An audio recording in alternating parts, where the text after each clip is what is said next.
All right, we should be good in 1 second.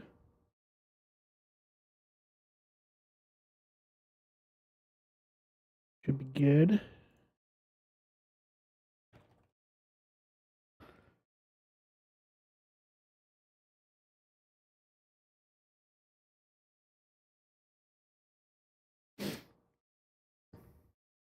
All right, we should be good. I guess when you set it up so that it's like a scheduled stream, I guess you don't get guess you don't get the button to say start stream. It just starts immediately. So that is actually really good to know. How's the sound? I can't actually tell at the moment. Because it looks like it might be peaking, and that's not good. Let me turn it down to this. That should help. That should help immediately, or immensely, I should say. All right, so here we are. We got Montegraph, his lawsuit. Rackets has responded. Rackets filed an answer and a motion to dismiss. The answer doesn't matter because it's basically a general denial, or I guess general acceptance as well, because he accepts some of what's being said, but then he denies the rest of it. I don't know where you'd properly put that. If I'm being completely honest, okay, sounds okay. So we kind of got this thing going on where he's accepting and then he's denying other parts, which isn't not really unexpected, if I'm being completely honest. But we're going to be looking at that. But we do also have Critical K's lawsuit, the Andriacchio versus Karen Marie Axe lawsuit, which, just to let everybody know on that, the update is that February 1st, there was an order setting a hearing for March 20th to go over some motions. One of them is K's most recent motion to dismiss, which will be 100% denied because it is the exact same things she's filed previously, and they've been denied. She's attached nothing new. The other things are the motion for sanctions because she didn't show up to the hearing in October. I think it was October 18th. As well as the motion for default judgment against her because of her continuous ignoring or continuous refusal to accept that the court has jurisdiction. So we're gonna have that. I don't think we're gonna have that go anywhere, if I'm being completely honest. I think there's gonna be sanctions. Don't think there's gonna be any type of default judgment. I don't think there's going to be, but could be anything at this point because Kay has just told the court multiple times, "Fuck off," and not a good idea. It's not a good damn idea to do that. So we're gonna take a look at this. I do know that apparently Montegraph's attorney has filed an ethics complaint against Nick. I don't know what for. I'm trying to get a copy of it. At the moment, I don't have it. I don't know what it's for. I believe Nick may have talked about it earlier today during his Murdaugh stream. If he did, I didn't catch it. I was working. That's just how it be. Then I got home and I decided to play some Dungeons & Dragons Online, which, gotta say, liking the idea of going to archetypes, kind of like in Pathfinder, where if you want to play a class, but you want to play it a little differently, well, they might have an archetype where you give up some stuff, but you gain other things. So you might want to play a necromancer cleric. Well, you give up your spontaneous casting of heal spells, and now you can only do inflict, and you get bonuses to necromancy and stuff like that. I do like that. I love Pathfinder as a general rule. So take that as you will. All right, so I haven't heard from that. Oh, and I just want to address this because I'm told that Monty has said this. Monty has allegedly said that I am a paid shill for Nick. No, Nick hasn't paid me for a damn thing, and I'm not gonna speak on behalf of Nick ever. Nick is a grown boy. He can speak for himself. I certainly haven't been a paid spokesperson for anybody. I know that people try to say that I was a paid spokesperson for Dean and Vicky in their lawsuit. Actually, the truth of the matter is that I lost money because of them, because Vicky was constantly saying pretty much at least once a day, hey, can you check Pacer to see updates on the lawsuit? Because Vicky wanted to not be served, or she wanted to, just ask me to use my Pacer account, which racked up about $60 to $70 in fees over a 3-month period because it was pretty much every day. And then there were documents I had to download. I think $10 of that is dedicated to another lawsuit that I was paying attention to. Don't quote me on that one. But it's at least $60, whatever. I paid it. It's fine. So, I've never been a paid spokesperson for any swinging dick. Least of all, Nick. But let's get into it, shall we? Let's get into this stuff. Listen, we're the only people on this side that are overall anti-corporate, and that's all Monty wants to be paid by. Yeah, corporate, I wouldn't be surprised.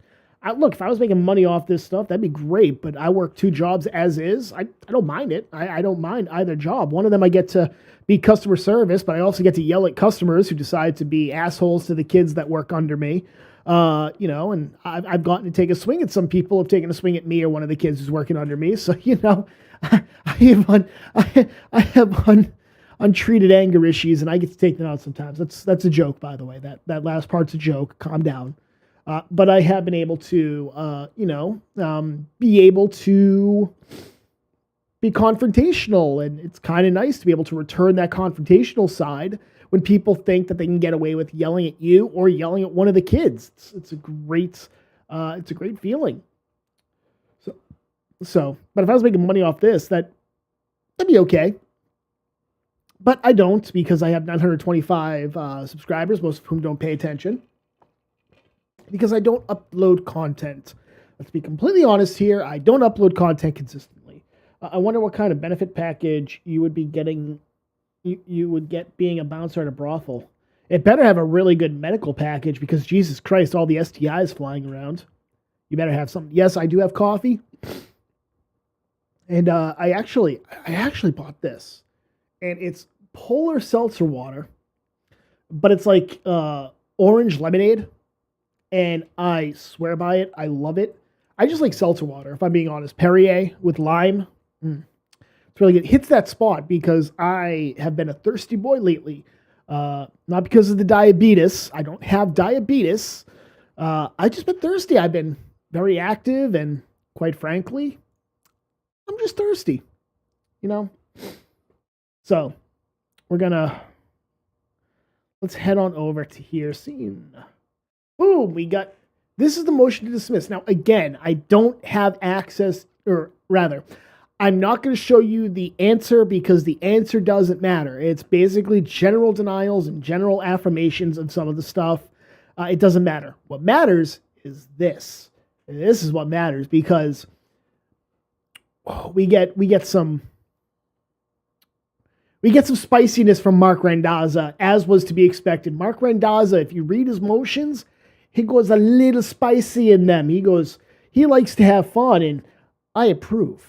I appreciate a little bit of fun with the court. Makes reading these things entertaining. Well, for you guys, maybe not so much for me. So we're gonna go down. All right. So I do have the exhibits also, if we need to pull them up, which we might. Parallax's Subsburg. Not much. Oh, good news is I had the appraisal done on the house I want to buy. The seller had their appraiser come in and say, oh yeah, it's worth every penny they're asking for, as was to be expected. My appraiser comes in, finds all these problems, like he's got to pay like $40,000, $50,000 to take care of a couple of issues in this house.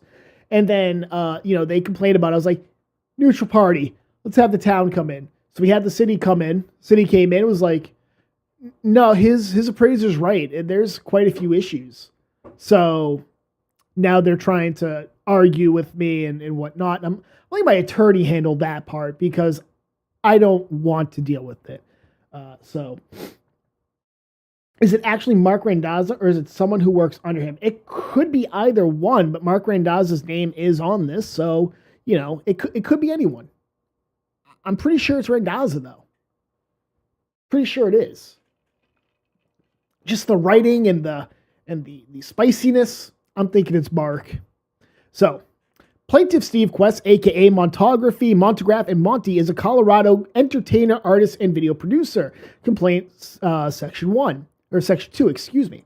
He uses the other three names as stage names or screen names. Among Plaintiff's works is a video entitled Little Piggy and the Umbrella Man. Not to be confused with that umbrella guy, just so we're clear here, in which Plaintiff both stars and directs. Oh, I do have to say right now, YouTube overlords, if this gets flagged, what I'm going to be saying, because there's some spicy words in this, is stuff that's in the public filing that, yes, Nick himself has said. I'm not saying them. I am saying them, but I'm not saying them. In that movie, he threatens to rape and seemingly murders a teenage girl, and there's an IMDb for it. The movie garnered significant attention because of its shocking content. In 2019, Quest made a legal threat against YouTuber Mr. Medicare regarding Medicare's commentary about a lawsuit he filed against an individual named Jake Morphonios. I'm assuming that's the name. It sounds Greek and I don't care. Regarding commentary on the film and related allegations of Quest pedophilia. Mr. Rekieta appeared on Medicare's program to discuss the legal threat over this horrific work. In a filing Quest submitted in this litigation, he stated that third parties have been publishing videos about him and his Montagraph name since 2010. And then Exhibit 1, response to motion to dismiss Morphonius' case, attached to Exhibit 1 at 4. And we can actually look at that, because I have it. I have the exhibits, ladies and gentlemen. And then, Steve Quest, the defendant, in fact, falsely accused the plaintiff of pedophilia in a number of times during the defendant's live broadcast on April 6, 2019, as proven in Exhibit 1. I requested that the defendant issue a full-on camera video on his Blackstone Intelligence Network YouTube page, a full retraction for defaming and falsely accusing the plaintiff of pedophilia, and a monetary judgment. Let's see. 4, plaintiff fails to state a claim upon which relief can be granted. This is coming from the defendant's motion to dismiss. Steve Quest alleges in a complaint that Jake Rundle Morphonios accused me of vile and disgusting acts during a live broadcast on his Blackstone Intelligence channel, defaming my character in which thousands of people heard it publicly. This assertion is vague, nonspecific, and untrue. When alleging defamation, a plaintiff's failure to identify specific false statements reasonably implied from the defendant's speech indicates that speech is a protected expression of opinion. Another issue with his lawsuit against Rekieta is he does the exact same thing. Plaintiff's answer.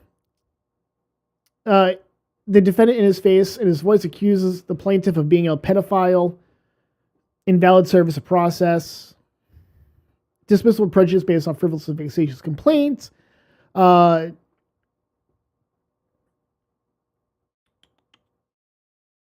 plaintiff's answer. The plaintiff requested numerous times the plaintiffs on social media that the defendant issue an apology and retraction. This apparently is... Yeah, this is coming from the same thing. So that's what they're just showing, that this is where it all started. This is where Rekieta and Montagraph had their first interaction. Nicholas Rekieta is a Minnesota attorney and popular law explainer who hosts an online video program wherein he discusses legal proceedings. It is not the dry analysis one might find on CNN, but rather it is made to be entertaining. And let's be completely honest here, 9 times out of 10, it's pretty freaking entertaining, ain't it? Even if you're not liking the current Kumar arc, or whatever you want to fucking call it now, you can't deny that Nick has his entertaining moments even now. That's why people are still clipping him. I'm just saying. As characterized by plaintiff, in addition to offering legal advice and analysis, defendant Nicholas Rekieta engages in hyperbole and comedy. That fact is both true and fatal to Quest's claims. Hey, remember when I went over Montagraph's original complaints And remember how I said him putting that in was going to be a problem and they would hammer him on that? It's like I can see the fucking future. It's like it was so stupid, even a fucking window-licking retard like myself could see it coming. Oof. I did a better job of noticing a problem than your attorney that you paid. Well, you're probably not paying right now. It's on contingency probably. But that attorney that you are technically paying for, I noticed it, and I have a pre-law degree. That doesn't look good for you, buddy. Defendants Nicholas Rekieta and Rekieta LLC, collectively defendants, hereby file their special motion to dismiss plaintiff Steve Quest's complaint pursuant to Colorado's anti-SLAPP law. Colorado Revised Statute, Section 13, Tac 20, Tac 1101. A choice of law analysis shows that Colorado's law, including its anti-SLAPP law, applies to Quest as a Colorado resident. Now, I didn't see this coming, partially because I didn't know Colorado had an anti-SLAPP law. I don't think anybody really saw this coming. And this is a good call. Just from an initial reading of it, it's a good call because now it's not just we want to dismiss on these grounds, but we also want to dismiss under applicable Colorado law, which now places Montegraph in a position where he's not just responding to Minnesota law. Now his lawyer has to respond to Colorado law, which he may not be familiar with. And apparently, Colorado law allows you to recoup attorney's fees. Oops. Quest's complaint is premised entirely on defendants' communications in furtherance of the exercise of their constitutional right of free speech in connection with an issue of public interest. And the claims in the complaint are meritless. The Colorado anti-SLAPP law is applicable through this motion, which is functionally a motion for summary judgment under Minnesota Rules of Civil Procedure 56. The claims should be dismissed and defendants should be awarded their fees. Hi, Jessica. Factual background. Plaintiff's reputation, which he doesn't have. Go fuck yourself if you think you have a positive reputation, Montegraph. You don't. You know you don't. Shut the fuck up. Plaintiff Steve Quest describes himself as an entertainer, artist, and video producer. And when he described himself like that to the court, he was blatantly lying to the court. You are a liar to the court. And you should be ashamed of yourself, Monty. For shame. Who uses the names Montography. I think it's Montagraphy, but I'm going to go with Montography because that just rolls better off the tongue. Don't take that the wrong way. If you do, that's on you and you're sicko. Montegraph, Monty, and October Rains. And by the way, October Rains, he DM'd me like right after my last stream. And he was like, eat crow and you'll just be mad that I just proved you wrong. And he points me to like the girl in the video who's supposed to be made up to be like a teenager or underage. He points me to the fact that she's like in her 30s or something like that. So she was of age, which I never denied, but it was like he was literally spamming me. I swear to God.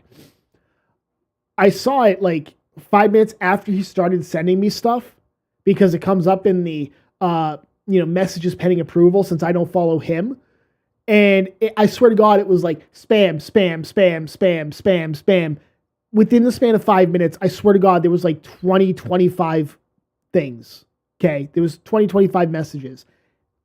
The guy needs to like up his Ritalin dose or something to curb that fucking autism because Jesus Christ, you're 80 years old, guy.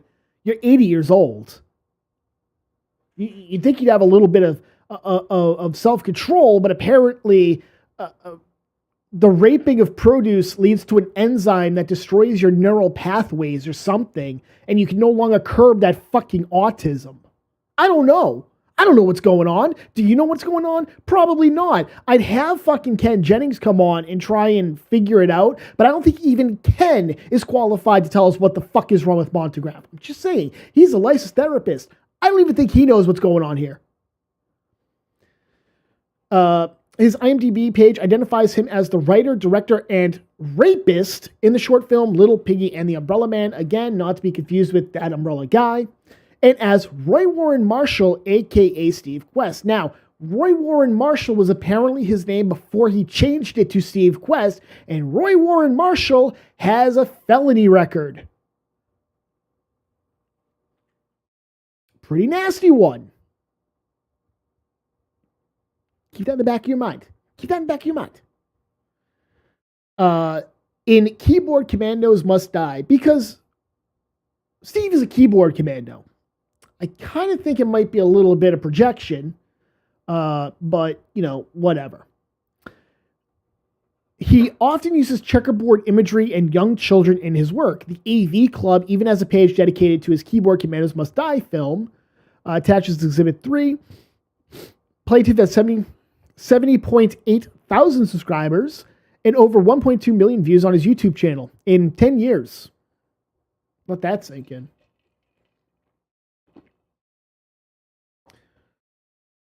A defamation plaintiff seeks compensation for damage to their reputation. However, just like in any case, it is imperative to consider the plaintiff's condition before the defendant's actions. Suffice to say that if this case were about damage to a vehicle, the plaintiff would be dragging a car out of a smash-up derby contest and seeking to be compensated for a scuff that Rekieta may have put on it when the driver ran into him on the public street. Or if he were here seeking compensation for an injury, he would be here after being beaten up by an MMA fighter and then seeking redress for Rekieta throwing a paper airplane in his general direction. Here we go. Randazza with the... Ooh. It's coming in. It's coming in spicy. While Montegraph may not be an all-purpose libel-proof plaintiff, he certainly comes to this court with a host of pre-existing conditions, mainly retardation. Namely, a well-established and well-tarnished reputation and retardation. As Montegraph, plaintiff is known as a Colorado torture porn and snuff film producer who makes angry calls to corporate CEOs and celebrities. Citing Tim Holmseth, child torture film producer threatens to call ABC about Roseanne for praising Pentagon pedophile task force. Timothy Charles Holmseth reports, October 27, 2019, attaches Exhibit 5. And we could look at it, but no. Montegraph October Reigns has also been accused of having murdered JonBenet Ramsey in Boulder, Colorado. Obviously, probably not true. Probably not true. Don't know one way or the other. Probably not true, though. Let's see. A January 21st, 2022 video accused Quest of grooming a 15-year-old boy. In 2018 and 2019, Quest was accused of having his juvenile record for abusing a 9-year-old boy sealed. I hadn't heard that one before. I don't know about that one. I hadn't heard about that one before. Let's see. Another YouTube personality, Drummer828, created a multi-part video series on Quest in response to Quest threatening and stalking him. And yes, Drummer actually stopped talking about Montegraph because of the threatening and stalking. Drummer's last video on the subject, I guess he hadn't talked about or thought about Montegraph in like 10 years. And I think it was 2018 or 2019. Montegraph sends him an email out of the blue saying, hey, by the way, get ready because I'm going to subpoena you for my newest lawsuit against, I think it was the Blackstone guy that we talked about earlier, the guy with the Greek name whose name I'm not even going to try and pronounce. But he stopped talking about it because it just wasn't worth dealing with it. People have reported Quest family members' criminal backgrounds and how this reflects on Quest. Montegraph's older sibling, Wayne Eric Marshall, attaches Exhibit 9. I don't know what's going on there. Probably shouldn't pull it up. Probably should not pull it up. Anyways, he injected himself into the extremely public debate on COVID-19 vaccines by posting videos of himself calling and threatening public health officials, including Anthony Fauci. Which, okay, pretty based. Let's be honest here. Not the threatening part, but, fucking with Anthony Fauci. I approve of it. That gets the Spectre 2 thumbs up seal of approval.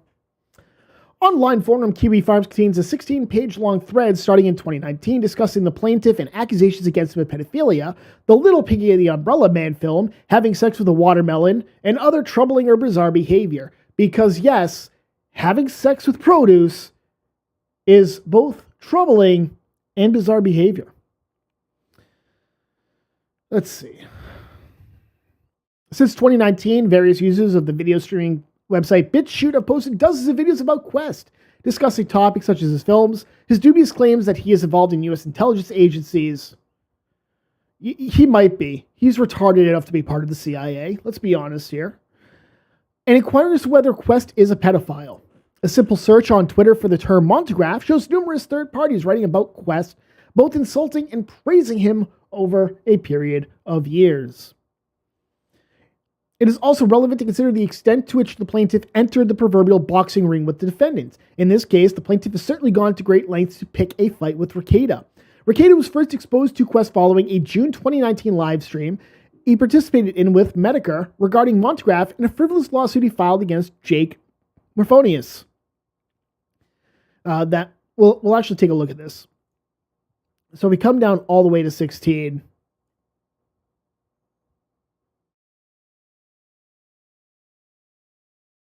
That's 22. Hey, remember how I said that probably wouldn't be defamation if you called him a pedophile because of the Elon Musk lawsuit? Remember that? Remember how I said that? Yeah. Starting to think that Nick may actually be listening to my streams and thinking, man, Spectre makes some good points.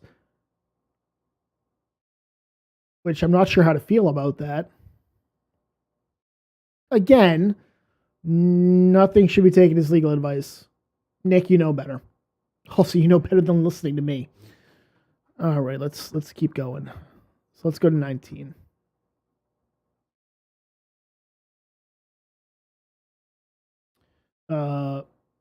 Alex J. Shepard, that's 21. I don't know what that's about, but we'll go to 19. Let's head on up. Exhibit 19.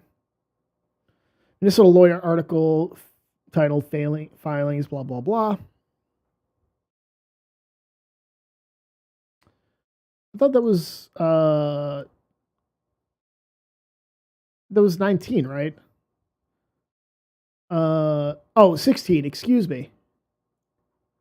Not 19, 16. My dyslexia kicked in. Hooray! At 17. Okay, let's get to this. Let's see what Nick says. Because I actually haven't looked at the exhibits. I just want to say that right now. I haven't looked at the exhibits. I, Nicholas Rekieta, declare I am over 18 years of age and have never been convicted of a crime involving fraud or dishonesty. You're a lawyer. That's a fucking lie. You just haven't been convicted. So I guess it's not really a lie. Yeah, whatever. I'm going with my first statement. I have knowledge of the facts set forth herein, and if called as a witness, could and would testify competently thereto. I am a defendant in this matter. I am an attorney licensed to practice in Minnesota and was admitted to practice in Minnesota on May 8, 2015. I practiced law through my law firm, Rekieta Law LLC, which I funded July 5th, 2019, not July 4th, you disgusting, fucking unpatriotic piece of shit.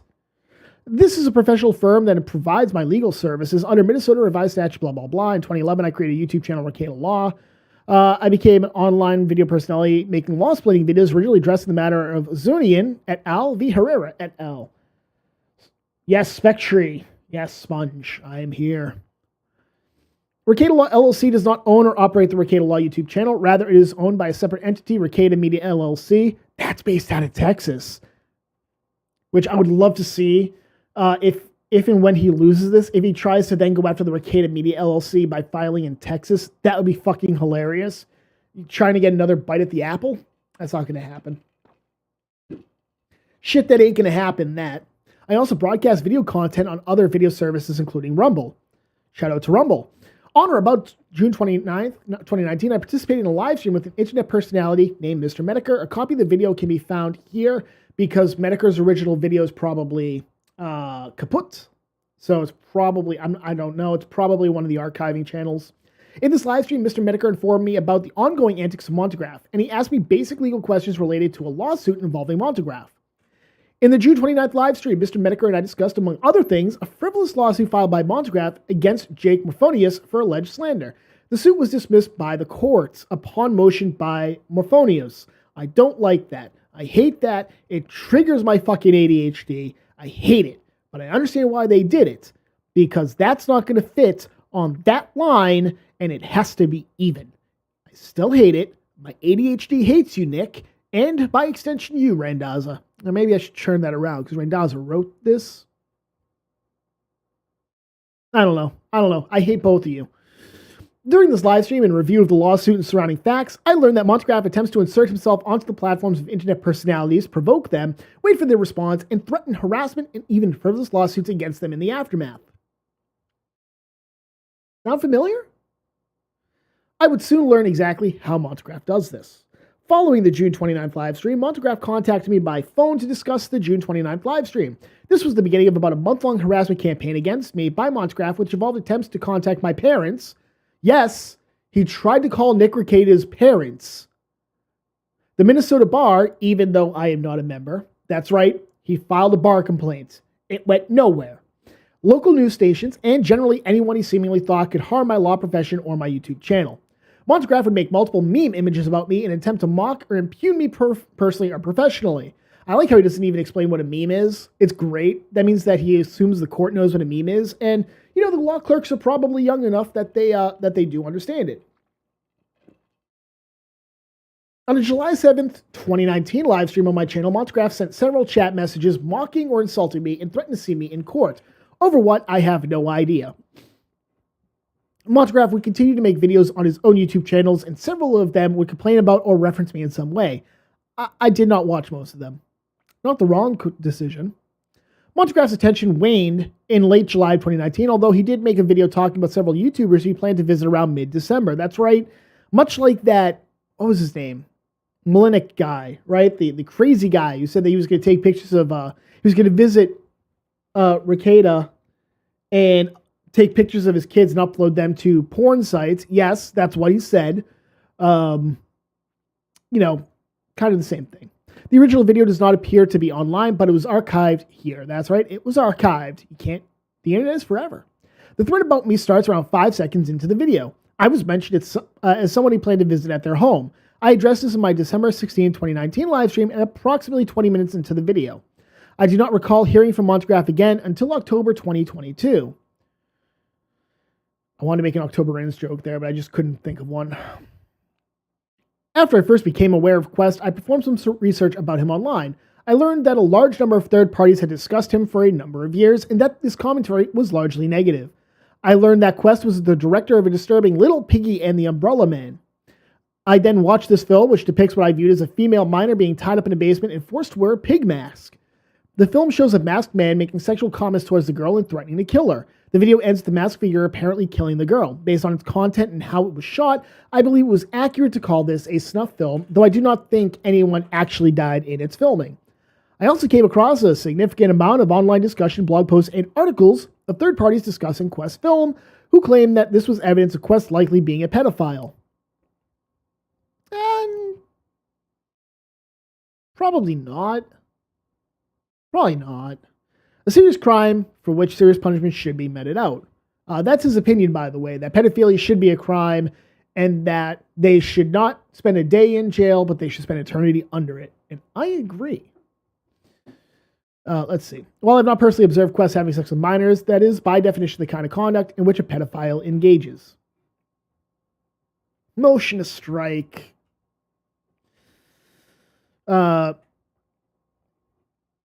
I obtained the above information and developed this opinion about Quest prior to publishing any of the statements complained of in the complaint or amended complaint. And yes, he did file an amended complaint, which allegedly, he wanted to file an amended complaint to take care of some of the defects in the original complaint. Except he didn't take care of any of the defects in the original complaint. They're still there to this fucking day. He just added a section that said, because Nick Rekieta called me a fucking retard, I am alleging that people have followed me and put me in fear for my fucking life.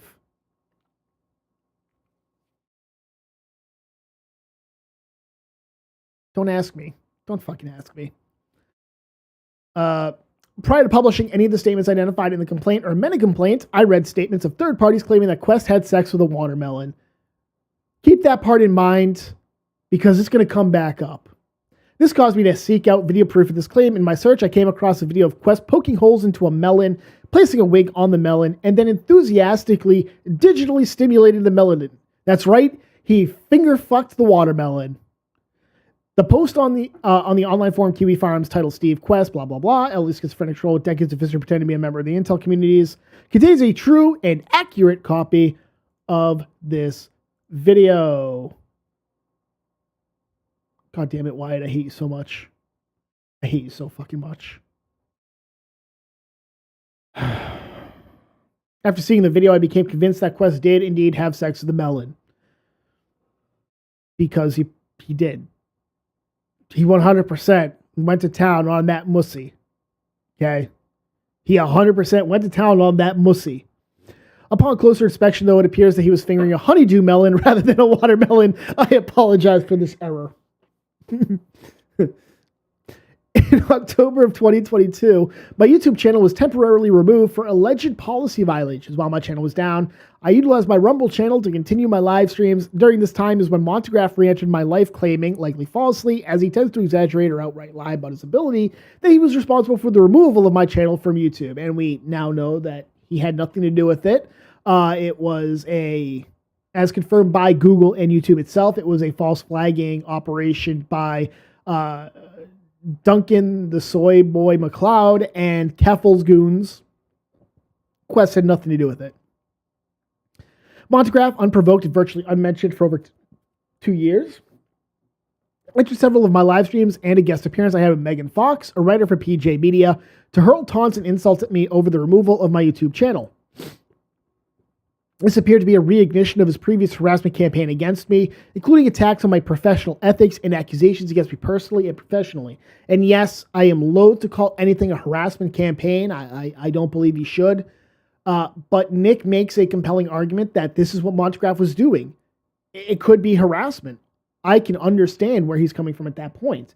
Probably not the language I would use personally, but to each their own. Montegraph, the serial harasser and self-proclaimed life and career destroyer, had returned to bother me, make false and demeaning statements against me, and seemingly attempt to gain attention from my much larger audience, even though I had no interaction with him for years. Montegraph came to me to pick an internet fight. Montegraph got angry when I repeated everything that has been said about him for what appears to be a decade or more. Montegraph threatened and ultimately filed a frivolous lawsuit against me, as he has done to several other victims of his petty harassment. I am not aware of any information that would contradict any of the above information or the conclusion I derive from such information, aside from Quest's unsworn statements in his filings in this case. Yes, they're unsworn. Unsworn. Not provided under penalty of perjury, apparently. Not a good thing. It was not obvious from watching my videos. If it was not obvious from watching my videos, I use the terms faggot and retard not as factual statements that a person is homosexual or has a mental disability, but rather as common insults. It would be impossible for anyone who's seen my videos not to realize that. So that's his statement. Okay, cool. YouTube overlords. I used his words, not mine. Alrighty. Let's see. Following this live stream, Quest called Rekieta to discuss the live stream, which started a month-long campaign of harassment in which Quest tried to contact numerous third parties, made multiple meme images of Rekieta, sent several chat messages mocking or insulting Rekieta during a live stream, and created several of his own YouTube videos complaining about Rekieta, all to harm Rekieta personally and professionally. Quest also made a video mentioning several YouTubers he threatened to visit personally in December 2019, including Rekieta. This is the plaintiff that is before the court, and this is the reputation he claims Rekieta has tarnished. Defendant's programming. Defendant Nicholas Rekieta is a Minnesota attorney. He practices law under Rekieta Law, LLC, which he founded July 5th. We've gone over this. In 2011, he created a YouTube channel, originally addressed the matter of Zunian, blah, blah, blah. Although the channel uses the Rekieta Law moniker, the Rekieta Law LLC entity is not owned or operated. Rather, as set forth on the relevant YouTube channel's readily accessible About page, it is owned by a separate entity, Rekieta Media LLC. The content also broadcasts on other services like Rumble. Again, I said this originally. I fully expect them to harp on about how Rekieta Media LLC owns the channel, not Rekieta Law LLC, even though Rekieta Law is plastered in a stylized way on the splash page or the overlays from many of Nick's scenes on his program, his recording program. As Rekieta explains within the first 5 minutes of his first video, he offers his self-described pretentious opinion while drinking heavily. There, a bottle of 15-year-old Bowmore single malt scotch. I swear to God, if Nick's going to flex, or Randazza's going to flex the amount of liquor or the type of liquor that Nick is drinking, I swear to God. As part of his entertainment, plaintiff has even commented that he does not know if Rekieta, who he publicly calls Drunketa, can even stay sober enough to practice law. See Montegraph, blah, blah, blah. Rekieta's rhetoric is not infrequently inflammatory, with Rekieta having told a reporter, quote, "The language of hyperbole is fun," end quote. Kevin Featherly, Filing's attorney, helped build Online Hate Factory. His program rose to great popularity in 2022. I would argue the end of 2021, because that's when Kyle Rittenhouse happened, with his coverage of the Kyle Rittenhouse and Johnny Depp Amber Heard trials. The statements at issue. Quest identifies 6 videos containing allegedly actionable statements, though he does not attach them or provide the location. So we will fucking do it for you, Steve. And, since he didn't attach it, there's an argument to be made that it couldn't be attached, but it was incorporated by reference in the complaint by pointing to dates and alleging videos and things that were said. You could argue that, and rightfully so, that it's incorporated via reference by the plaintiff. Quest alleges Rekieta made various false statements of a sexual nature about plaintiff in an October 6, 2022 live stream with Megan Fox. It specifically alleges that Rekieta said, quote, "Plaintiff was a retarded man," suggested plaintiff had sex with a watermelon, and that plaintiff has stated he routinely fists himself, end quote. Rekieta appears in approximately 1 hour, 49 minutes of the video. At approximately 2:32:40 to 2:33:36, Rekieta says that there is a person commenting in the chat on the live stream who is a, quote, "retarded man." Declaration of Alex J. Shepard Declaration, Exhibit 21. He says, "Hi, Monty. You still fucking watermelons, you weirdo? I very explicitly remember Montegraph saying publicly and openly that he had routinely fists himself. And I don't know why anybody would do that, but he's like, I do that, and that's what I love to do. It's actually all I do. And my entire life is just revolving around when the next time I can fist myself is. I can't get enough of it. I'm like reaching in and I try to extend my fingers while they're in there too." Then at approximately 2:33:50 to 2:34:09, he says, "See, what I just did was deliver a dry joke about what Montegraph said. But if you remember my previous statement about having sex with a watermelon, that wasn't a joke. That was actually on video. And there's no punchline here. That was real." At 2 hours, 38 minutes, 50 seconds to 2:38:55, Rekieta says, in relaying his first experience with plaintiff, who called Rekieta, with Rekieta disclosing that he perceived plaintiff to have a learning disability based on plaintiff's repeated mispronunciation of the name, Medicare. Then at 2:39:20 to 2:39:40, Rekieta says, "And then he just vanished for years. I can only presume that he was fisting himself the entire time. The new Gotsy.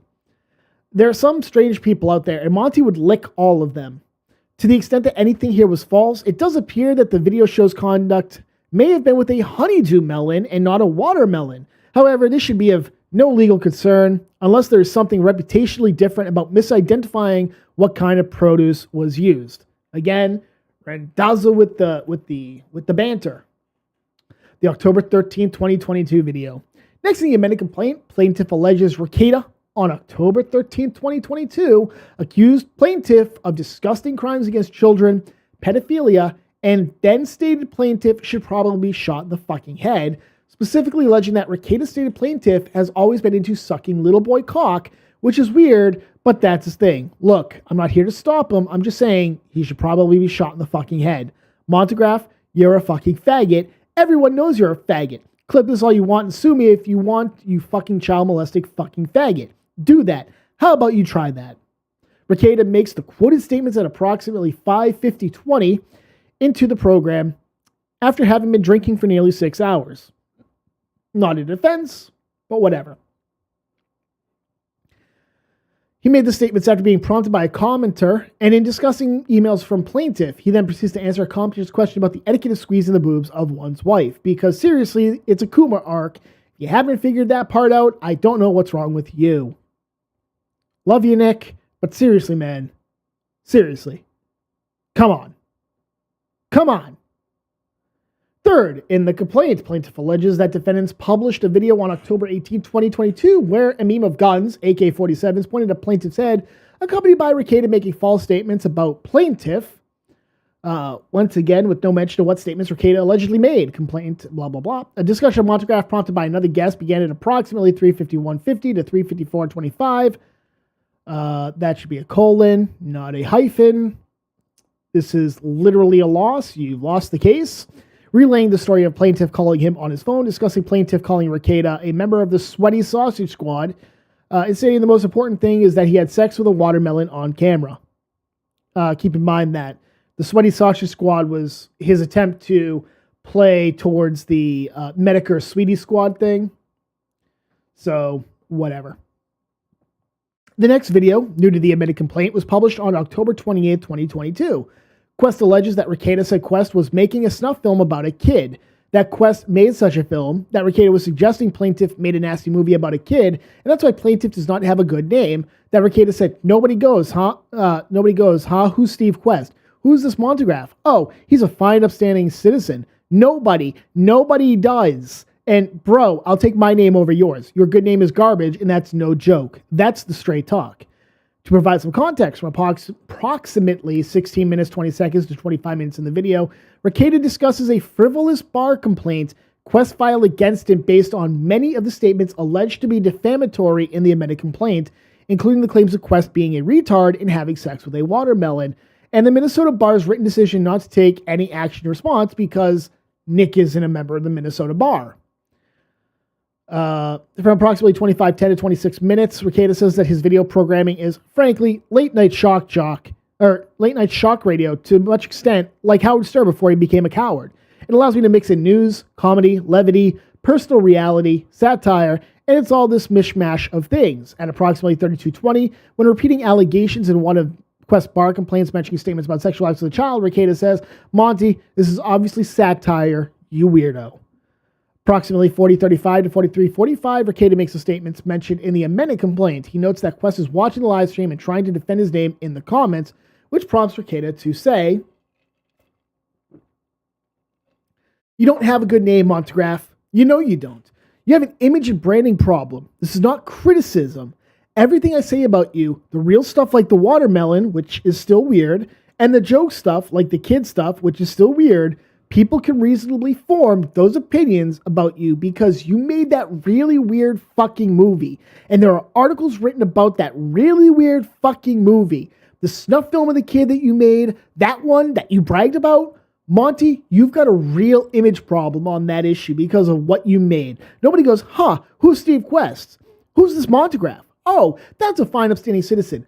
Nobody does because of how you act and what you do and what you say. But bro, I'll take mine over yours. Your good name is garbage, and that's no jokes. This is straight talk right to you.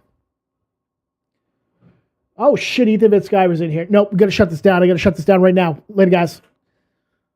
How's it going? How's it going, Ethan? I do hope that the lawsuit with Preston is going good. I have good faith that you're gonna prevail. That's an issue. Congratulations, by the way. I don't think I said it to you. Congratulations on winning the Comicsgate trademark. Not that I thought it wasn't going to happen, but congratulations on winning it. You and I may not agree on things. We may not like each other, but I can give positive encouragement and positive reinforcement even to people I may not like or agree with when they do good stuff. So kudos to him. All right. Rekieta then reiterates that he is not making these statements as an attack on Quest, but rather as brand management advice. That is a discussion of his pre-existing tarnished reputation. Look at that. Nick being an upstanding member of society, helping the mentally disabled try to live their life. You know, maybe Nick's not as bad as people make him out to be. He's worse. The December 22nd, 2022 video.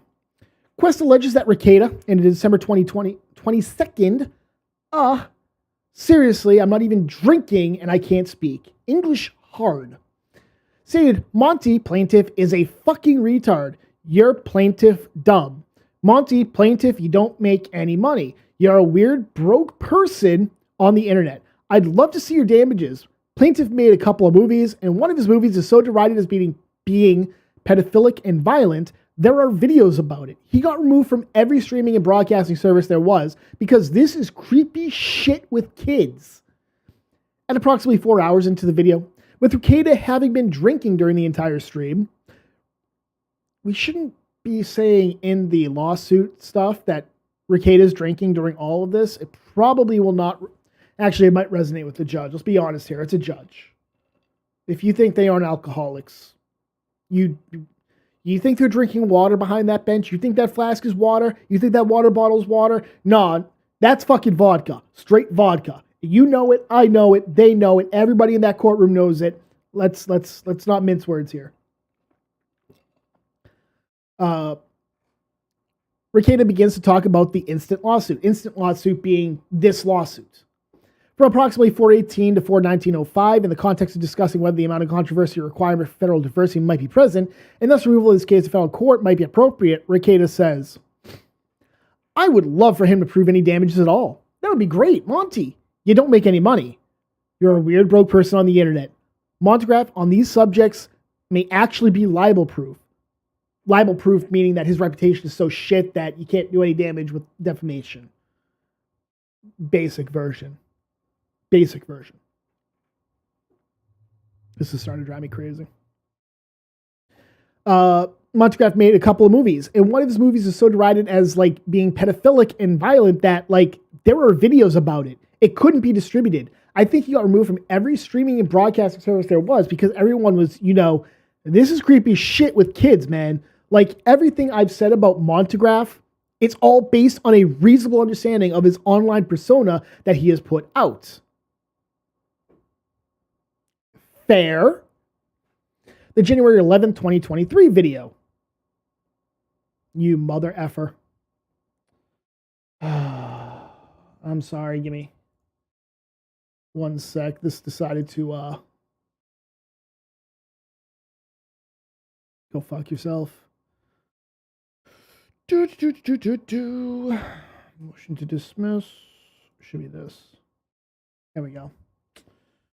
Sorry, apparently the PDF viewer decided to die. Let's get back to it, shall we? Let's get back. We're here. We're right here, guys. Finally, Quest complains of a video Rekieta published on his YouTube channel on January 11, 2023, in which he called plaintiff a retard, and that the ADA has assigned defendant Nicholas Rekieta a retard who has gone rogue, joking that plaintiff is a retard assigned by the ADA to oversee defendant's business. ADA being Americans with Disabilities Act, not the assistant district attorney. Although it could be because a lot of district attorneys fall under the ADA. At approximately 55 to 56:22 in this live stream, Rekieta says that he will be covering my lawsuit against the retard very soon. I don't want to just cover me all the time, although I am a narcissist, so I like that.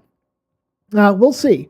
But yes, the ADA has sent me a letter that says that their retard went rogue. They're going to send me a new one, a new retard that I have to cater to and pander to, even though I already have one, still in my locals chat. Guilty. My channel's gotten big enough that I need two. The ADA did assign me to him, by the way. So they're going to send me a new one. I asked for one that just won't drool on the carpet, and then he got me. Fuck your carpet. Like, that's my only request. I'll accommodate them. I'll build ramps that they can fall off of or whatever. It doesn't bother me. But since my one has gone rogue, I will be covering that very soon. Wait, shit, maybe he's suing me. Ooh. Fuck. Rekieta does not mention Quest by any of his names in this video. He's right. Fuck, Nick might be suing me. Fuck! It is cause for action for defamation. Plaintiff alleges Rekieta caused to be published. That plaintiff engaged in criminal conduct, is a pedophile pervert, and whose life is worthless and should be ended. Where be the lie, though? In his amended complaint, Quest goes on to allege that Rekieta said that plaintiff is a faggot, that plaintiff sucks little boys' cocks, that plaintiff has created a snuff film starring a female child actor, that plaintiff created a snuff film starring a male child actor, and that plaintiff is a retard. None of these statements are actionable. Legal standard. Now we're going to get into the Colorado anti-slap statute that they are invoking for this, which is a good. Did not see it coming, but probably a good call. Probably a good call. I can't be sure on that. I'm just saying. I don't know. And again, I know people have been asking me, hey, what was the ethics complaint for? I don't know. I know that Montegraff's lawyer has apparently filed an ethics complaint against Nick. Apparently it was filed recently. Nick apparently talked about it. That's why we know about it. I don't have the paperwork. I don't have copies of it. I don't know if I'll get it. I don't know. It's probably because of the what you just heard, the last video. It's probably because of that. Because I guarantee you, he doesn't like being called a faggot. And I don't care. Colorado's anti-SLAPP statute provides a mechanism for early dismissal of meritless claims targeted at specific categories. As this motion is treated as one for summary judgment, as noted below, the main question is whether the pleadings, depositions, answers to interrogatories, and admissions on file, together with the affidavits, if any, show that there is no genuine issue as to any material fact, and that either party is entitled to judgment as a matter of law. Specifically, the Colorado anti-SLAPP statute provides a substantive immunity from suit for claims based inter alia on any written or oral statement or writing made in a place open to the public or a public forum in connection with an issue of public interest, or any other conduct or communication in furtherance of the exercise of the constitutional right of petition or the constitutional right of free speech in connection with a public issue or an issue of public interest. A claim that arises from such conduct must be dismissed under the statute unless the court determines that the plaintiff has established that there is a reasonable likelihood that the plaintiff will prevail on the claim. It's not that they make a prima facie showing, it's that they have a likelihood that they will prevail on their claim. It's actually more strict than Texas's anti-SLAPP statute, the TCPA, that you just have to show a prima facie case. Here, you actually have to show that you'll be able to make a good showing and prevail on the claim, that you have a 51% chance or a 50.1% chance that you'll prevail. Unlike an ordinary motion to dismiss, which is constrained to the four corners of the complaint, in deciding an anti-SLAPP motion, the court shall consider the pleadings and supporting and opposing affidavits stating the facts upon which the liability or defense is based. So, a 12b6 motion, failure to state a claim, or 12b2, lack of jurisdiction, is relegated to what is in the complaint, what the plaintiff puts in. This says it's allowed to take into account any exhibits, affidavits, from either party. So it's a lot more broad. It allows some testimonial evidence to come in. It allows for some evidence to come in, and it's kind of evidentiary, but not really. So it's a lot more. It's less strict in that regard, but it's more strict in what the plaintiff has to prove. Now, Monty can respond to this. He has the ability to respond to this. He has the right to respond to it. I assume that they will try to argue that there is that the Colorado anti-SLAPP doesn't apply because it's in Minnesota, and then they'll make the argument just in case, much like what Preston did. It doesn't apply here, but just in case it does, here's our arguments against it. I assume that that's what will happen. He did that with EVS's motion to dismiss. He did that with Dean. You cover all the bases. A good lawyer will cover all their bases. It doesn't apply, but in the event it does apply, here's our argument opposing that decision. Deciding an anti-SLAPP motion is a two-step process. In the first step, the movant, meaning the person moving, the defendant in this case. Sorry, I'm blanking. It's 1:30. Threshold showing that the conduct underlying the plaintiff's claim falls within the scope of the anti-SLAPP statute. That is, that the claim arises from an act in furtherance of the defendant's right to petition or free speech in connection with a public issue. So basically, it's saying the person moving for the anti-SLAPP, the dismissal under anti-SLAPP, must show that what they were saying falls under their public participation. They were talking about something of public notoriety or a public issue, And what is being done is to try to silence that. So, for example, say you bring your car into an auto workshop, they fuck up a bunch of shit, or they quote you, say, $500 for something, and then it turns out to be like $10,000 is what they charge you. So you go onto their Yelp, you give them a 1-star review, and you put on why, and they file a lawsuit in response because you gave them a bad review. And it's specifically because you gave them that bad review and they want you to remove it and you won't. That would be SLAP, strategic lawsuit against public participation. You would file an anti-SLAP dismissal because they're trying to silence you for talking about something that is, relatively speaking, a public issue. And we've seen a couple of cases like that. I think there's one that's cited in Texas. I can't remember the name. It's like Indian or Sri Lankan name. I can't remember. I can't fucking remember off the top of my head. It's 1:30. I've been awake for almost 24 hours at this point. If you came expecting like some peak analysis while I'm awake, no. The fact that I'm falling asleep, no. Deciding an anti-SLAP motion, I already read that. If the movement meets this burden, then we proceed to the second step of the analysis, where the court reviews the pleadings and affidavits and determines whether the plaintiff has established a reasonable likelihood of prevailing on the claim. Not made a prima facie case, actually can make the case that they will be able to get over that threshold, that hurdle.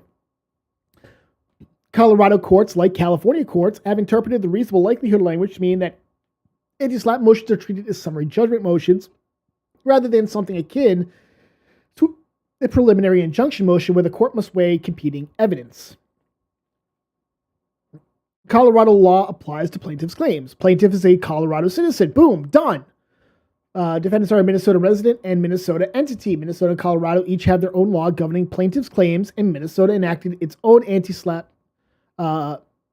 statute. We're deciding which state's law to apply first. Law to apply. The first consideration is whether applying one state's law over another would be outcome determinative. Schumacher v. Schumacher.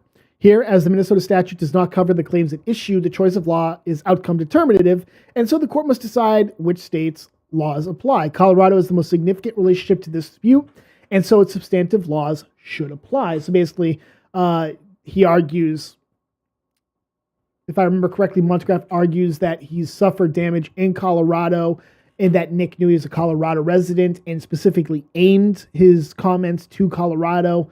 Here, Randazza is arguing, well, since he's saying that, then Colorado's law should apply. Colorado applies under the most significant relationship test. It is well established that the law of the plaintiff's domicile is the proper law to apply in a multi-state defamation case. Section 150 of the restatement applies to claims involving multi-state defamation. It provides that, quote, the rights and liabilities that arise from defamatory matter in any aggregate communication are determined by the local law of the state which, with respect to that particular issue, has the most significant relationship to the occurrence and the parties under the principles stated in Section 6. Restatement, second conflict of laws, Section 151. The most significant relationship approach is applied to resolve a variety of choice of law issues.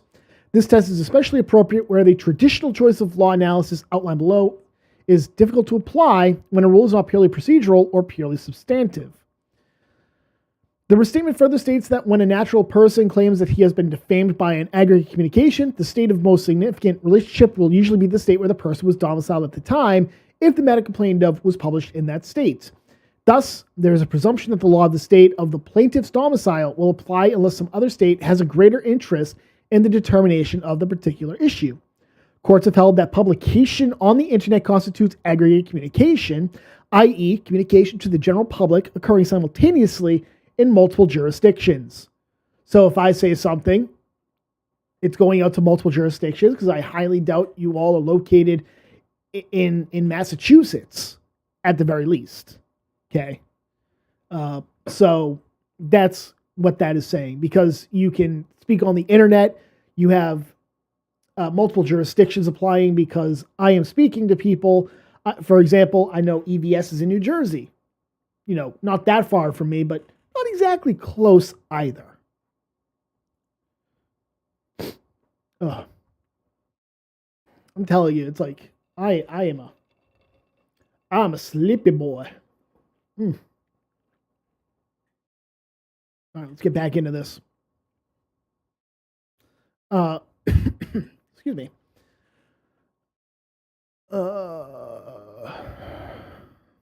When people post information onto a website available to the public, they distribute or give away the information. Applying the restatement here, the state with the most significant relationship to the allegedly defamatory publication is the place of plaintiff's domicile, Colorado. The majority of courts confronted with this choice of law question have found that the plaintiff's domicile should control, since this is the forum where with the greater interest, even though he's applied in Minnesota, or he's filed the lawsuit in Minnesota where Nick lives. He's alleging that the majority of the damage he has suffered is in Colorado. As such, Randazza says because of that, Colorado's anti-SLAPP statute should apply here. The case almost perfectly matches Jason Ghani. I don't know, looks like an Indian name. The capital cities. In that case, under the significant relationship analysis, the Southern District of Florida applied California defamation law because the plaintiff was domiciled in California and had a more significant relationship with California than any other states. I don't know what the outcome of that was. Adelson v. Harris is also analogous. There, the Southern District of New York applied the Nevada anti-SLAPP law because the plaintiff was a Nevada citizen. The plaintiff's business was based in Nevada, and Nevada has an interest in protecting its citizens from tortious conduct. Pretty much guarantee that Randazza was an attorney of record on that one. Probably not. I can't say I pretty much guarantee it. Probably not. I don't know. The same thing happened in Tobinick v. Novella, where the court applied the most significant relationship test and found that California's anti-SLAPP law applied to a plaintiff with its principal place of business in California because most, if not all, of its alleged harm must have been felt in Cali. It seems that any time a court is confronted with a defendant seeking the employment of the anti-SLAPP statute from the plaintiff's home state, courts have applied the anti-SLAPP law even when the state in which the court sits does not have one. So basically saying Minnesota doesn't have an anti-SLAPP law that governs this type of case, and even though that's the case, Colorado's law would supersede no matter what, and Colorado's law should be applicable. As in Adelson, where the plaintiff was a Nevada party, Quest is from Colorado. With regard to the place, goddamn cat. Place where the injury occurred, it is impossible for Quest to have suffered injury anywhere but Colorado. When a natural person claims that he has been defamed by an aggregate communication, the state, blah, blah, blah, we already read that. Same logic applies to his intentional distress claims, where, other than his place of residence, could Quest have suffered such distress. Indeed, Quest alleges emotional distress caused by third parties stalking and following him in his Colorado home. That came up in his amended complaint. That's literally what he filed an amended complaint for. If nothing else, that should say Colorado's anti-SLAPP statute applies. Let's take a look at it. Quest does not allege any connection whatsoever to Minnesota. Colorado has the most significant relationship with this dispute, and so Colorado law applies. Alternatively, Colorado law applies under Minnesota's traditional choice of law analysis. If the court chooses to apply Minnesota's traditional choice of law analysis to Quest claims, then the court must first consider whether the law of both states can be constitutionally applied, meaning the non-forum state must have a significant contact or significant aggregation of contacts, creating state interests such that choice of its law is neither arbitrary nor fundamentally unfair. I'm not even going to try to explain that one because, quite frankly, I don't fully understand it. Here it is neither arbitrary nor fundamentally unfair for the law of the state where the plaintiff is from and was injured to govern the claims. In fact, most courts find that defamation law and anti-SLAPP law of the plaintiff's state apply. See the previous. The next step of the choice of law analysis is application of the 5 factors set out in Milkovich v. Sari. They are predictability of results, maintenance of interstate and international order, simplification of the judicial task, advancement of the forum's governmental interests, and application of the better rule of law. The maintenance of interstate and international order factor addresses whether applying Minnesota law would manifest disrespect for Colorado or impede in the interstate movement of people and goods. Evidence of forum shopping or evidence the application of one state's laws would promote forum shopping would be an attempt to evade and would indicate disrespect for Colorado law. Minnesota does not have an interest in encouraging forum shopping. This factor requires deference to a sister state's legal rules when that sister state has a substantial concern with the problem, even when the forum state also has an identifiable interest. So because Colorado feasibly has a concern with what's being said, since the damage is in Colorado, then its laws should apply and supersede Minnesota for the purpose of this anti-SLAPP, which they're bringing up. Here, it would be disrespectful to Colorado not to apply its anti-SLAPP law to one of its citizens' claims. Also, he went to Minnesota.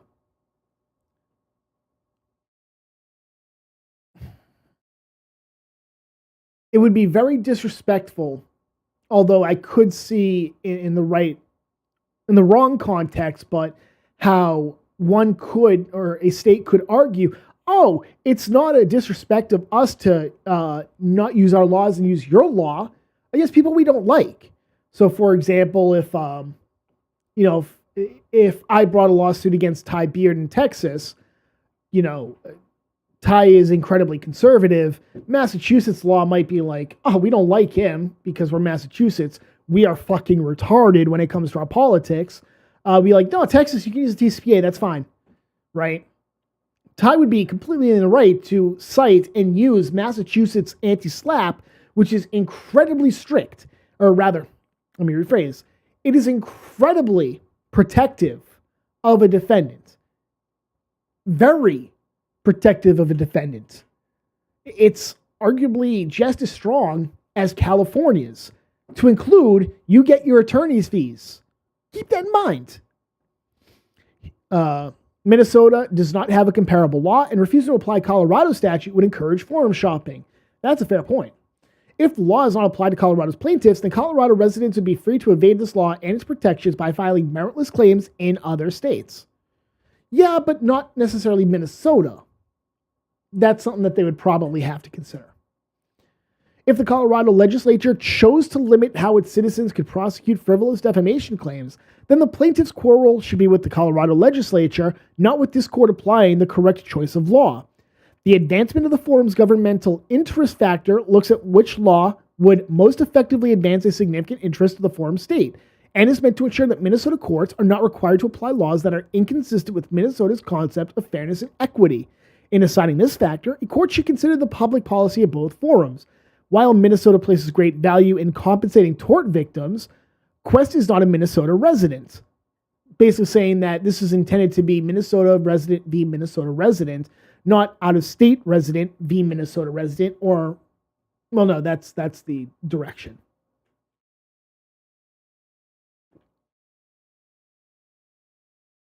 Even if you were, applying Colorado law here does not impact plaintiff's ability to recover.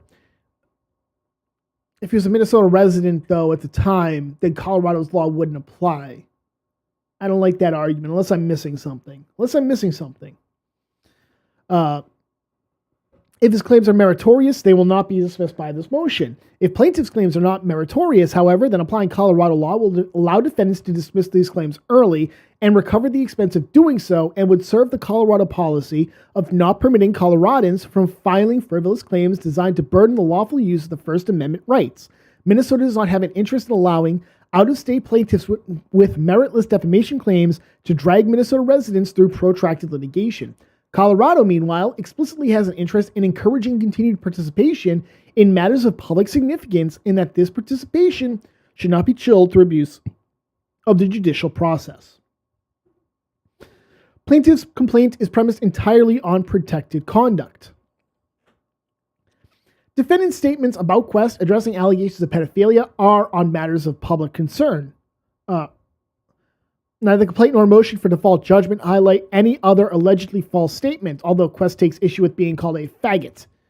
False claims of homosexuality are not defamatory. See Stern v. Cosby. Summarizing progress in society over time and not recognizing a statement regarding homosexuality to be defamatory. And Quest does not appear to argue that Mr. Rekieta's opinion that Quest should be shot in the head, shot in the fucking head, I believe was the terminology used, Randazza. Get your facts straight, you son of a bitch, is anything other than opinion. It is not something that can be proven false or true or false. See South Middlesex Opportunity Council, Inc. v. Town of Framingham. Oh, that's in my state. Statement about the probabilities of future events and one that was not capable of being false at the time is unambiguously an expression of opinion. Okay. So generally, a matter is of public concern whenever it embraces an issue about which information is needed or is appropriate, or when the public may reasonably be expected to have a legitimate interest in what is being published. In theory, there's, in Mass, you're in the red circle, so if it rains, keep an eye on that water table. No. I'm right by the ocean. I'm not in the red circle. I'm pretty sure I'm in the yellow circle, but it's okay. I mean, I live in Massachusetts. If you don't know about the Charles River and Boston Harbor, you don't know anything about Massachusetts. We are a fucking dirty state. Jesus Christ, we are. We're a dirty fucking libtard state. Jesus Christ. I also live I live relatively close to Cornish Park. That's a dirty fucking place. Like, there are still toxins in the soil of North Plymouth that are not going to be gone for at least another couple of decades. I'm pretty sure I have cancer at this point, right?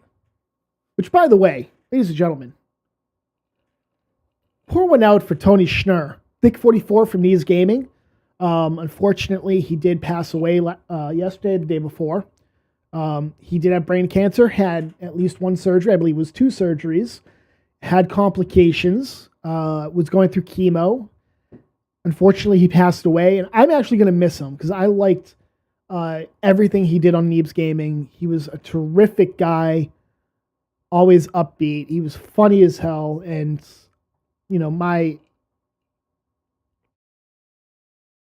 my thoughts are with his family, with his daughters, and, with the NIED Gaming crew. Everybody who knew him. I'm sorry he's gone. I really am. Like, I can't imagine what it's like to lose your father when he's like 40, right? You got kids. You're 40 years old and you pass away. Your daughters aren't going to see you. I can't imagine what that's like. I honestly can't. I mean, my grandfather on my mother's side passed away pretty early in his early 50s. And I know, but my mom was full grown at that point. So, like, all the kids were full grown at that point. So, it didn't affect her like this is going to affect his daughters. But god damn, he was young. Like, Jesus Christ, he was young. Now I'm sad again. Here, Colorado courts show no hesitation to deeming the types of allegations about Quest to be in the public interest. Yes, somebody might be a pedophile. Public might like to know about that. Just saying, public might like to know about that. Opinion. Child murder investigation matter of public concern for purposes of defamation claims arising from article in tabloid newspaper indicating that neighbor is pedophile. Shown. Defendant statements in television interview that plaintiff was capable of arranging murder of his brother's wife. Implicated matter of public concern. Yeah, saying that you're somebody's capable of doing it, not exactly defamatory. If it was said that I was capable of murdering somebody who was just murdered, not really defamatory. I'm probably capable of it. Everybody's probably capable of it. Even Ricky Berwick, probably capable of it. Donovan, probably capable of it by running you over multiple times with his electric wheelchair. Okay, so not really defamation. Let's see. This is not a case of Rekieta making an offhanded accusation at a random person on the internet. Quest's extremely concerning videos, sexual aberrance, and likely pedophilia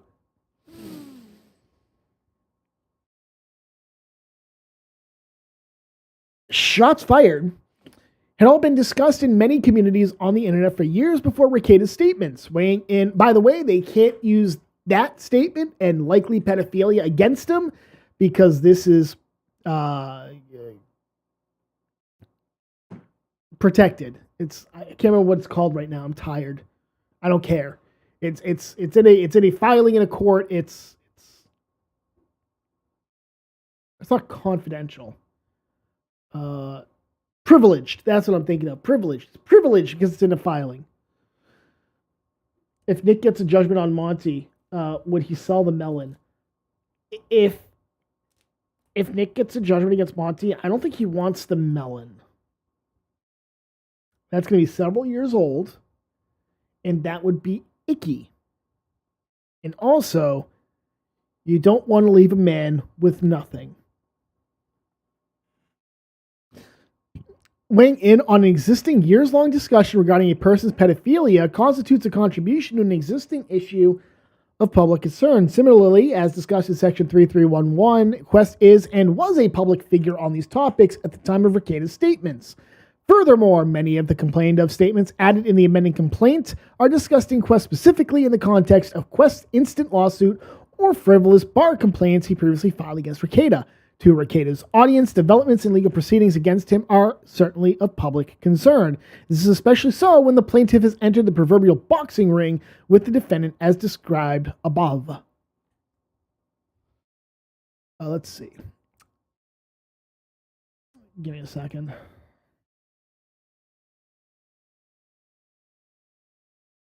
Okay, it's not. It's okay. So I had a DM from somebody and I was like, "Ah, man, don't let it be Montgraph. Or let it be Montgraph. I want him to spurg out. It's not from Monograph." I'm a little upset. Fuck you, Monograph. Fuck you. Fuck you. Alright. Let's see. Even plaintiff admits... defendant statements were published in a place open to the public. The statements at issue were all published through online video services. These types of services constitute a public forum. Finding website to be a place, blah, blah, blah. Websites accessible to the public are public forums for purposes of the anti-SLAPP statute. Even plaintiff admits the videos and live streams can be seen anywhere in the world by anyone with computer access. Thus, there should be no question this element is met. The anti-SLAPP statute applies to the claims at issue. Plaintiff's claims are meritless. Yeah, they are. Having satisfied the first prong of the anti-SLAPP statute, the question before the court is whether the claims have a reasonable likelihood of success, i.e., whether they survive summary judgment. None of the three claims do. They neither meet the requisite elements of the claims, nor do they survive constitutional scrutiny, i.e., Quest has no evidence of actual malice. Because Quest has put himself out as a public figure, you have to prove actual malice to get past that defamation hurdle. That you have to do that. He's put himself out there as some type of a public figure. You kind of don't want to do that. When you're filing a defamation lawsuit, you kind of want to downplay like how important you are. Because if you play yourself up as somebody important, the court's going to look at that and go, oh, public figure. Okay, is there actual malice? If there's not actual malice, oh boy, you lose. My coffee's done. I'm sad now. Plaintiff's defamation claims are meritless. It may upset Quest. Again, we're getting the Randazza. We're getting Randazza now. By the way, I have sunk in my chair. You know why? Because my chair is broken. I'm actually waiting right now for my tax refund so I can get a new one. It'll slowly go down, like very slowly. It'll go down. You'll see me get shorter and shorter, and I'm already short. I'm waiting for my tax refund to come in so I can get a new one, though. And probably a third monitor. I was going to get a new tablet, but I already got one. I got a new tablet, so I spent a couple of bucks. $300. I got this.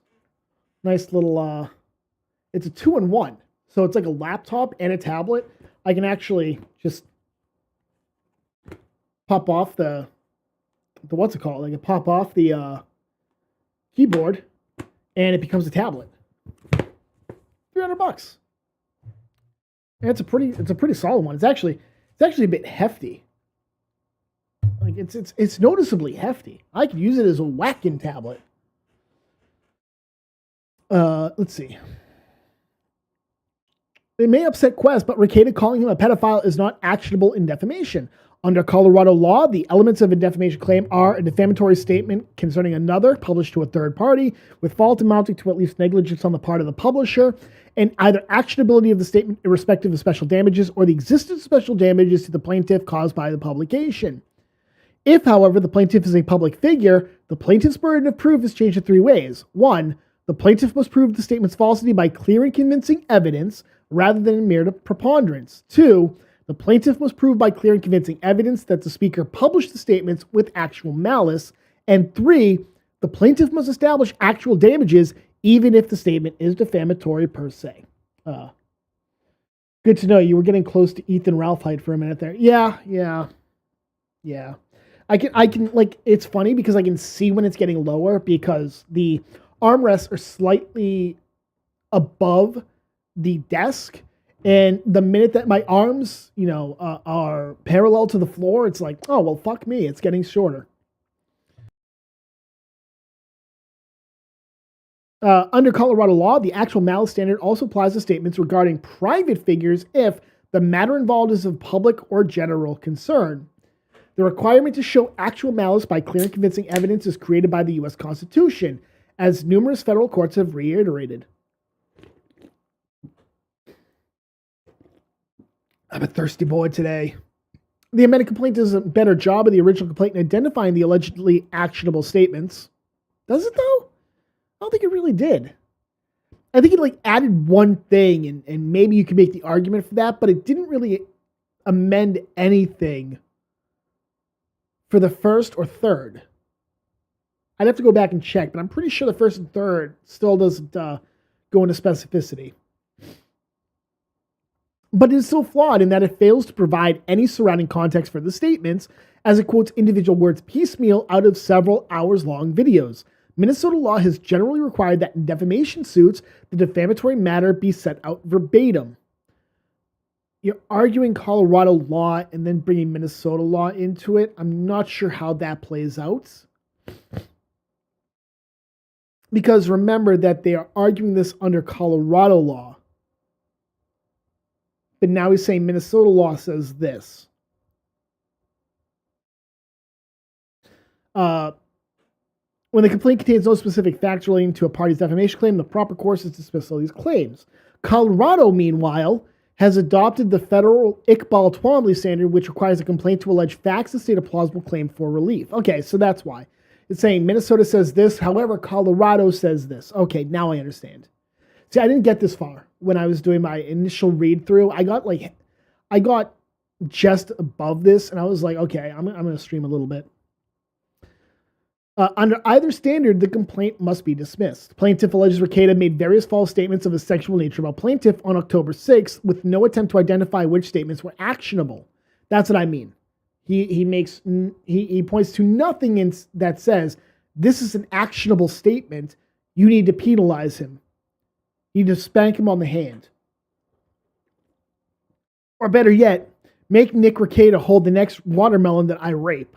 I want him to get a ringside view of me, raping that produce. You know what? In fact, he's going to go to the farmer's market with me, and he's going to pick out the melon that I'm going to rape. Yeah, that's what I want the court to do. By the way, Steve, please don't use that as any type of, any type of theory or suggestion as to the, as to what the court could order Nick to do. The court is not going to order Nick to be subjected to produce rape or being an accessory after the fact. Not going to happen. Please, for the love of fucking God, do not ask for that. And if your attorney does ask for that, your attorney needs to be disbarred immediately. Let's see. Plaintiff alleges Rekieta accused plaintiff of disgusting crimes against children, pedophilia, again without identifying any particular statements, and then stated plaintiff should probably be shot in the fucking head on October 13th, 2022. Plaintiff alleges defendant published a video where a meme of guns pointed at plaintiff's head accompanied by Rekieta making false statements about plaintiff on October 18th, once again with no mention of what statements Rekieta actually made, or allegedly made, In his cause for action for defamation, plaintiff alleges Rekieta caused to be published that plaintiff engaged in criminal conduct is a pedophile, pervert, and whose life is worthless and should be ended. All opinion, that last part, however, should be taken seriously. And the amended complaint, Quest includes quotes from 5 of the complained of videos, but fails to include any factual allegation that any of the specific statements at issue are even false.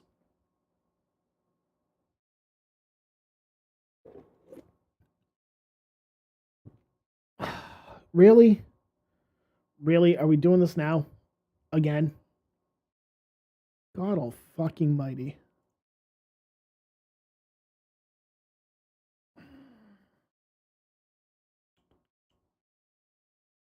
I guess I'm just gonna keep that up.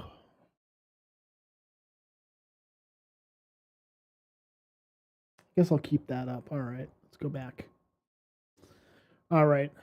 Quest includes quotes, blah, blah. Moreover, none of the allegations are properly addressed to Rekieta LLC, which is a law firm, notwithstanding that Rekieta separately uses that name for his program. The law firm did not make any of the statements nor publish them. However, assuming the allegations are sufficient, none of the statements at issue are actionable. Statements about Quest being a pedophile, child molester, a retard, or a faggot are rhetorical hyperbole, which does not provide a basis for a claim. Blah, blah, blah. Citing a bunch of shit. One need not have Ed McMahon, as plaintiff suggested in his default motion, for video programming to be generally non-actionable rhetorical hyperbole. The First Amendment requires neither politeness nor fairness. These are shows on which Rekieta and his guests are frequently drunk. Again, probably not the best idea to point out that Nick's a fucking alcoholic. Let's be honest here. He's a drunk. He's not an alcoholic. Alcoholics go to meetings. I love you, Nick. But seriously. Cut back on the drinking. Anyways, profanity and vulgarity are rampant. While Rekieta discusses legal issues, it is not a sober analysis, so to speak. I mean, it is, but he's not sober. These are marathon programs with Rekieta's statements appearing after many hours and many libations. Libations being drinks. Merely calling someone a pedophile does not make it automatically defamatory. See example, Laura Kalani, Elon Musk found not liable in pedo guy defamation trial. Hey, I mentioned that. I might be a good lawyer. As discussed in footnote 48, the term faggot cannot be defamatory in this context, nor can the term retard. Similarly, Fox News prevailed on a defamation claim where the plaintiff was accused of extortion on the basis that the Tucker Carlson program was not actual rhetorical hyperbole. As the court there discussed, the general tenor of the show should then inform a viewer that he is not stating actual facts about the topics he discusses and is instead engaged in exaggeration and non-literal commentary. Basically, it's the Rachel Maddow defense that Tucker Carlson used to great effect. Tucker Carlson is not alone. He's in the company of Rachel Maddow. Nailed it. Like Tucker Carlson, Rekieta is engaged in non-literal commentary and bloviation. Like Rachel Maddow, Rekieta uses epithets and fiery rhetoric and hyperbole. His viewers come for the drunken rants. We do. They don't have an expectation that he always knows all the legal issues. Rekieta's own legal practice ventured nowhere near the nuanced issues involved in the Kyle Rittenhouse murder trial. It did. It 100% did. Mainly because of Rekieta's own legal practice ventured nowhere near it. Okay. I was reading that a little differently. I was understanding it to mean that his commentary didn't go into the nuances, but it definitely did. That didn't stop him from providing his analysis throughout, right and wrong. It is abundantly clear from the context of these videos and Rekieta's tenor that he's using these terms as insults and jokes, not factual assertions. For example, Quest claims that Rekieta saying Quest routinely fists himself in the October 6th video is defamatory, while ignoring that Rekieta immediately thereafter says, "See, what I just did was deliver a dry joke about what Montegraph said." He also ignores that in the October 28th video, Rekieta explicitly says that he is joking about the kid stuff, i.e. the statements about Quest being a pedophile or child molester. In Montegraph's defense, saying I was kidding doesn't necessarily get rid of the defamatory activity, right? Doesn't mean that Montegraph has a leg to stand on. I'm just saying, from the other side, I would probably make that argument. It probably won't go anywhere, but I would probably make that argument. When the speaker makes such a clear disclaimer of a statement not being factual, a plaintiff cannot selectively insist to the contrary. It's like when somebody says in Minecraft and they append it to the end of something like, you should self-harm in Minecraft. Doesn't mean that you're not telling them to. Doesn't mean that you're not telling them that they should take a short drop with a sudden stop. You're definitely saying that. Adding the in Minecraft doesn't make it any less. It's like when Nick was saying people should be put against the wall. We know exactly what he's saying, even if he's trying to say that's not what I meant. We know what you're saying, Nick. We know what you're saying. You should get Canadian healthcare in Minecraft. Well, you might be getting a subpoena and charged with unlawful practice of healthcare without a license in Canada. Just saying, I'd be very careful about that one, Cynic. In his amended complaint, Quest tries to plead around Rekieta's statements clearly being non-actual opinion or hyperbole, alleging that Rekieta usually defames plaintiff with a straight face. It's called bearing. I could defame you with a straight face too. I don't, but I could. It's called bearing. You learn to have it in the military, especially during boot camp, because Jesus Christ, if you do not keep your bearing in boot camp, at least in the Marines, oh boy, stand the fuck by. I think we were allowed to laugh twice in boot camp. All right. I swear to God, at PI, we were allowed to laugh twice. I don't remember one of them. I just remember our senior drill instructor was like, holy shit, he just started laughing. Like, he had to literally run into the fucking house and slam the door. And we could hear him laughing through the fucking walls. I don't remember what it was, but I just remember as soon as that started happening, we all laughed. And then we got taken out to the fucking pit and smoked because we fucking laughed too. But the second one was at the gas chamber. And like 3 or 4 recruits in front of me, I remember was like this Jewish kid. And we're going into the gas chamber. And he's like fiddling with his mask. And as the senior drill instructor is going right by us, he looks up, he goes, "Are we going to take a shower?" And we all just fucking died. Because he said it with a straight fucking face and in that dry, like this dry humor. It was the funniest fucking thing we had heard to that point. Even the senior, our company, or our series gunnery sergeant fucking heard that. He started fucking laughing. Everybody who heard started laughing. It was like a complete breakdown of all the bearing. And then after that, we got taken out to the pit and smoked. Worth it though. Okay. It's called bearing. You'll learn it. Sorry, I'm going off on tangents, but in about 21 minutes, I will have been up for 24 hours straight. And I don't give a fuck at this point. Let's see. And that nothing about most of his defamatory conduct suggests humor, levity, or that he's joking. No, you just have autism and you can't read the room. Seriously. Amended complaints. First, this allegation is sanctionably false, as a cursory inspection of the videos identified above, but not in either of the complaints, makes clear. The October 6th video Quest complains about, even as Rekieta explicitly stating that he is joking about Quest. But even if that were not the case, humor does not require the humorist to disclose the fact that they are joking.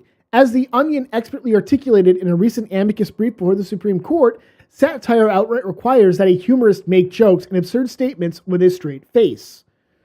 And regardless of delivery, the words of the videos themselves preclude any rational argument that Rekieta is making factual assertions. For example, Quest complains of Rekieta's statement in the January 11th video that Quest is a retard sent by the ADA. Again, Americans with Disabilities Act, not the assistant district attorney. The court may take judicial notice of the facts that, one, the ADA is a statute, not a regulatory agency. True. There is no government agency that assigns mentally disabled people to monitor the activities of American citizens or anyone else for that matter. Untrue. We have the FBI, NSA, and CIA. Just saying. So that's patently false, Randazza. And I'm very upset with you now because you're lying to the court again. And three, it is agonizingly obvious that Rekieta is joking in this video, even though he may not be laughing at his own jokes. A good humorist doesn't laugh at his own jokes. It's very, stand-up comedians might, because they come up with something off the top of their head. It's just like delivered, and then they think about it and they just start laughing, right? Happens. Dave Chappelle even cracks himself up sometimes when he does that. Quest simply does not like being the butt of Rekieta's jokes, probably no more than Rekieta likes it when Quest makes jokes about him. Rekieta just doesn't file frivolous claims against Quest for these jokes. Look, I've been on the receiving end of many a Rekieta joke. Many of them. I laugh with most of them. And then I cry with the others. I cry, when you guys don't see it or hear it, I'm crying, okay? He hurts my feelings sometimes, but I like him. He's good people. Just wish he was a little nicer. Quest cannot otherwise meet the element of falsity. Truth is a complete defense to a defamation action, and true statements, however disparaging, are not actionable. If the statement is true in substance, minor inaccuracies of expression or detail are immaterial. A statement is substantially true if it would have the same effect on the mind of the reader or listener as that which the pleaded truth would have produced. The plaintiff has the burden of proving falsity in order to establish a successful defamation claim. So basically, if you get minute details of what happened wrong, but the overall point is correct, even though you got small things wrong, that doesn't mean that it's untrue and thus is actionable as defamation. The exact opposite is true. You got the important things right, and even with those small things wrong, if you had gotten them correct, it would not in any way, shape, or form affect how other people view it.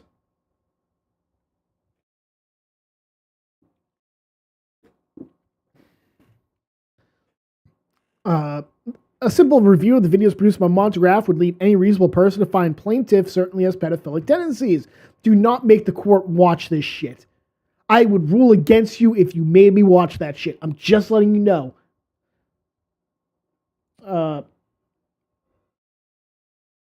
Moom, you're going to have to back up because clearly you're getting here almost 2 hours late to the party. And I'm literally reading something that's new about the lawsuit. So you have reading issues.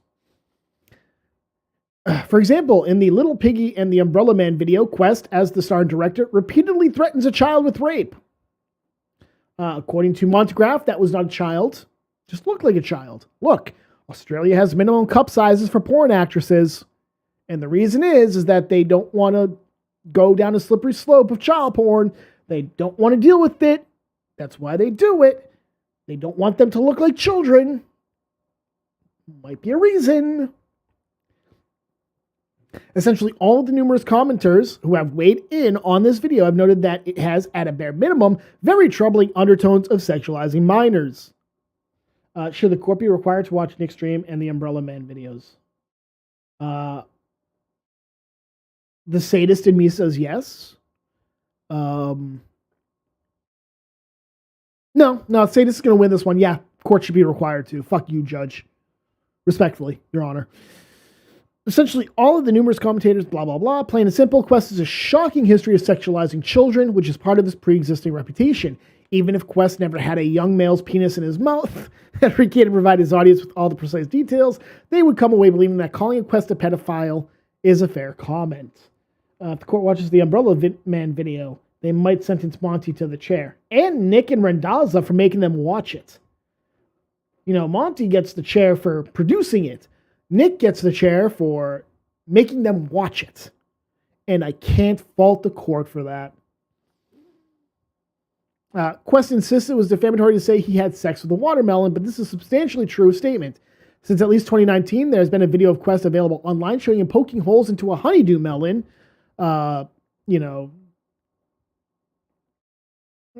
And footnote 54, which is cited there. The video appears to show that it is a honeydew melon rather than a watermelon that is the subject of Quest's affections. Rekieta apologizes for this error, but only a melon fingering aficionado would consider the difference material. God damn it, Randazza.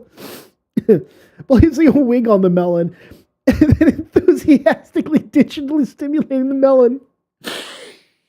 Never in my entire fucking life had I thought that we would have a lawsuit where a central theme is, did he make the watermelon come? I never thought we would get to this point in law that we would wonder if a man was capable of bringing a fruit to orgasm, but here we fucking are.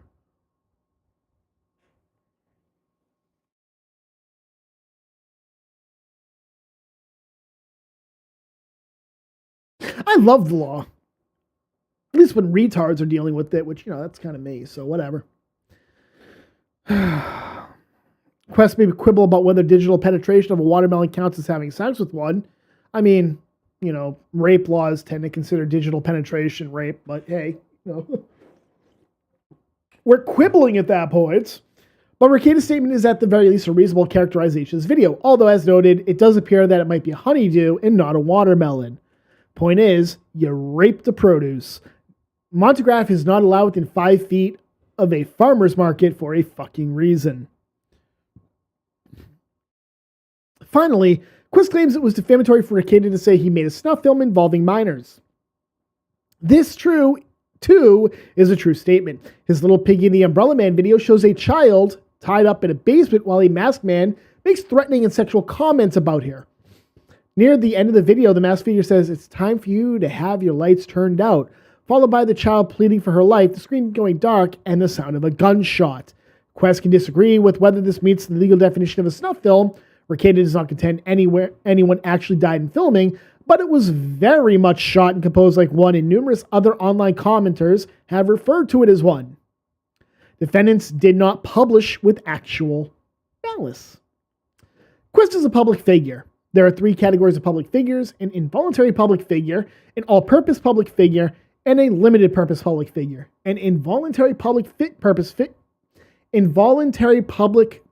figure is one who becomes a public figure through no purposeful action of his or her own and is an exceedingly rare classification.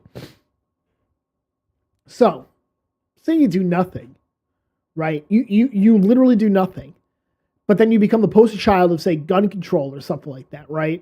You do nothing yourself, right? Maybe you're one of the children from Sandy Hook or Florida, Broward County. What is it? Stoneham Douglas? Something like that. Stoneham Douglas, right? You, after the shooting, you do nothing. You don't go on to any type of talk show. You're not campaigning for anything. But all of a sudden, you become Mothers Demand Action or whatever the fuck it's called. David Hogg, he's throwing you out there. He's throwing your name out there, putting your personal information out there. And all of a sudden, you're drawn into it. You become a public figure, even though you didn't do anything to court that. That's what they're saying, is that is an involuntary public purpose figure.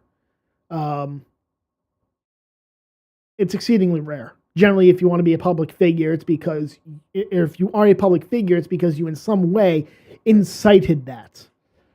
Nick Sandman equals involuntary public figure. Yes, that'd be a perfect example, Cynic.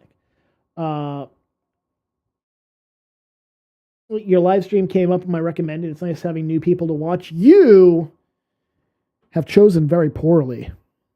You've chosen very poorly on this one. You've chosen poorly. Let's see. An all-purpose public figure is generally described as a celebrity or prominent social figure. Amber Heard, Johnny Depp. And then critical to the analysis, the nature and extent of which a plaintiff participates in the relevant public controversy. And once a public figure, always a public figure. There can be exceptions. There are exceptions. But as a general statement, yes, once a public figure, always a public figure. Whether a plaintiff is a public figure is a question of law for the court to determine. This is not factual determination for the jury. Specifically right here, they're talking about a limited purpose public figure, which definitely Montegraph meets. He's definitely at the very least a limited purpose public figure with regards to this, especially since he called himself one. In his complaints, he called himself one. So, it's not really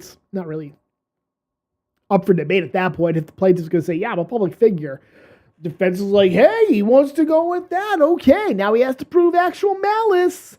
They're not going to, look, you want to step on your own dick. The defense isn't going to stop you. Remember how I was saying, maybe they, give me one sec.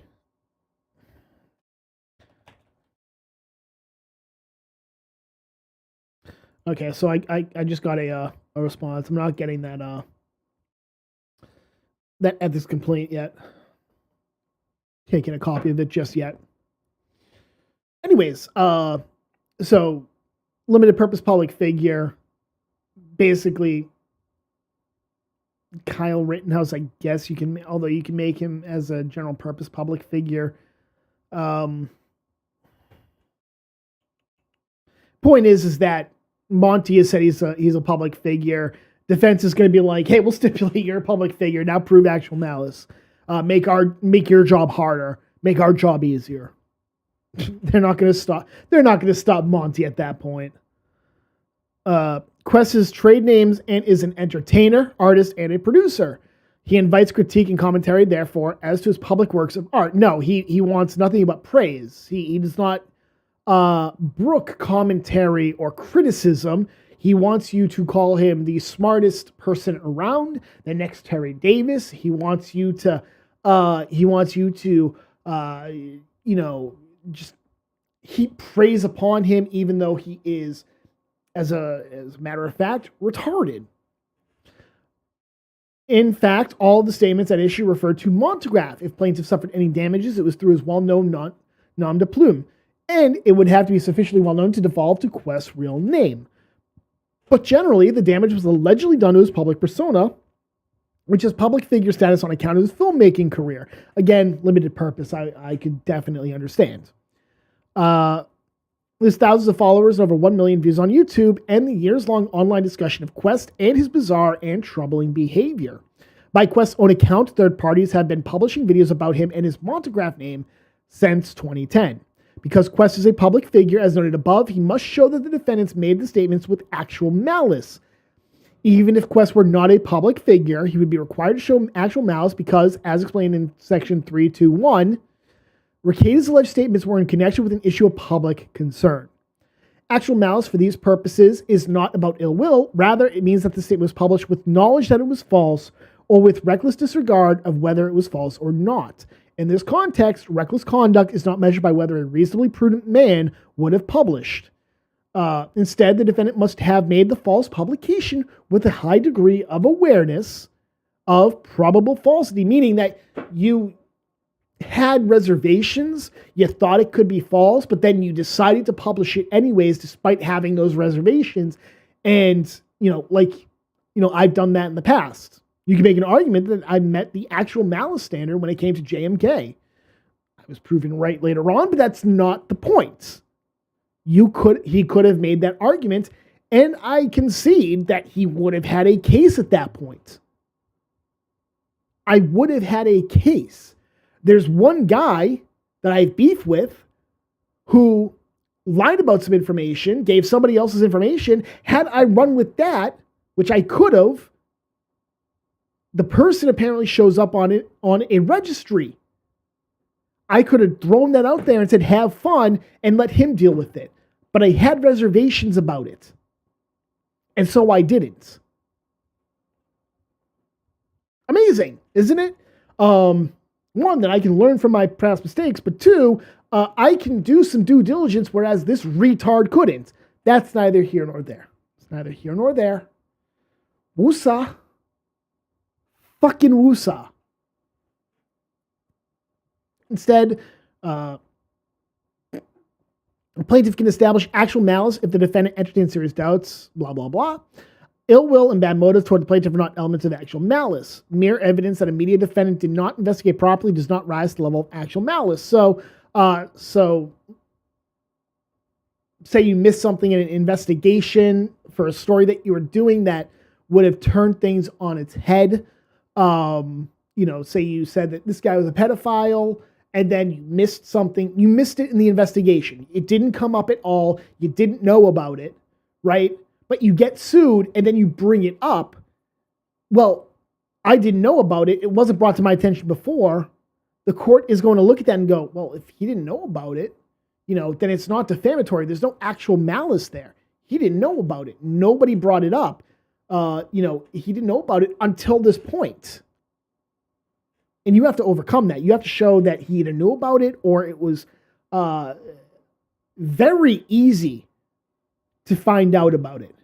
You have to show that. Tug has been making fun of Mellengraph for years. Oh, I'm sure he has been. I mean, it's the umbrella man, that umbrella guy. Tug has probably been hit by a bunch of people making comments about that, which they shouldn't, but, I understand why they would. Hate the guy enough and you'll say whatever, right? You'll say whatever. When a plaintiff must ultimately show actual malice by clear and convincing evidence, the plaintiff must establish a probability that they will be able to produce clear and convincing evidence of actual malice at trial, meaning that basically you have to be able to show that you can overcome this burden. If you can do that during the anti-slap, then you're much better off later on, because you kind of want to put all your cards on the table at this point, because if you lose at this point, you're going to appeals. Not a good thing. You don't want to be going to appeals for this. Great example is, what's his name? Ethan Klein filed an anti-slap under California law against Kavanaugh, I think. I can't remember what his name is. I think it's Kavanaugh, who's suing Ethan Klein for defamation. California's anti-slap, something like 9 out of 10, 90% of anti-slap motions are granted in California. Ethan lost. It's going to trial. Ethan's lawyer is probably telling Ethan, fucking settle, you are 99% gonna lose now. Just saying, kind of how some of that works. You kind of want to put your best foot forward and make your case early on, even though you may not have all the discovery. It sucks, but that's how it is. Summary judgment is thus appropriate where a plaintiff fails to show by convincing clarity that the defendants published statements with actual malice. Here, there is only a conclusory allegation in paragraph 10 of the complaint that the statements were knowingly false or made with reckless disregard for their truth. Conclusory does not work. You have to actually show something. Fucking something. Drawing a conclusion and saying, this proves it, doesn't work. Quest alleges no facts regarding defendant's state of mind or knowledge. Mr. Rekieta sincerely believes Montegraph is a pedophile. He also believes, because he viewed direct evidence of it, that Montegraph had sex with a melon and created what he considers a snuff film featuring a minor. He is aware of no information to the contrary beyond the unsworn statements in the pleadings and was not aware of any such information at the time the statements were made. Again, if you don't have any information to the contrary when you make the statements, if that comes out after, doesn't mean that the statements that were made were defamatory if you had no knowledge or you had no evidence to contradict them at the time. Even now, Rekieta is not required to believe Quest's protestations to the contrary. The press need not accept denials, however vehement. Such denials are so commonplace in the world of polemical charge and countercharge that in themselves they hardly alert the conscientious reporter to the likelihood of error. Basically, people deny shit they do all the time. O.J. Simpson. Just because you say you didn't do it doesn't mean you didn't do it. Nick's losing it all, lol. Nick ain't losing shit. Nick hasn't lost shit. His defamatory rhetoric ends. Is this Montegraph? Oh, this might be Montegraph. Why is he on another Montegraph? Your fucking account, your Montegraph account is not banned in my chat, retard. I timed you out for 5 minutes because you were spurging. That doesn't mean that you're banned. I banned your second account because if you come in on a second account while you're timed out for being a window licking retard, I'm not Montegraph Schizo. Really? You're not Montegraph? You're gonna tell me that you're a Montegraph lackey? You're gonna tell me that you're a Montegraph lackey?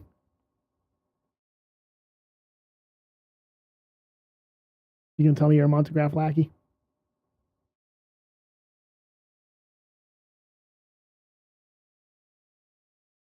You went really silent. You went really silent, buddy. You gonna tell me that you're not Monograph again? You gonna tell me that? You gonna tell me you're not Monograph again? So if I look at the IPs of the people who chat, it won't come up as Colorado. It won't come up as Colorado. I think it will. Or using a VPN. You don't have that schizo.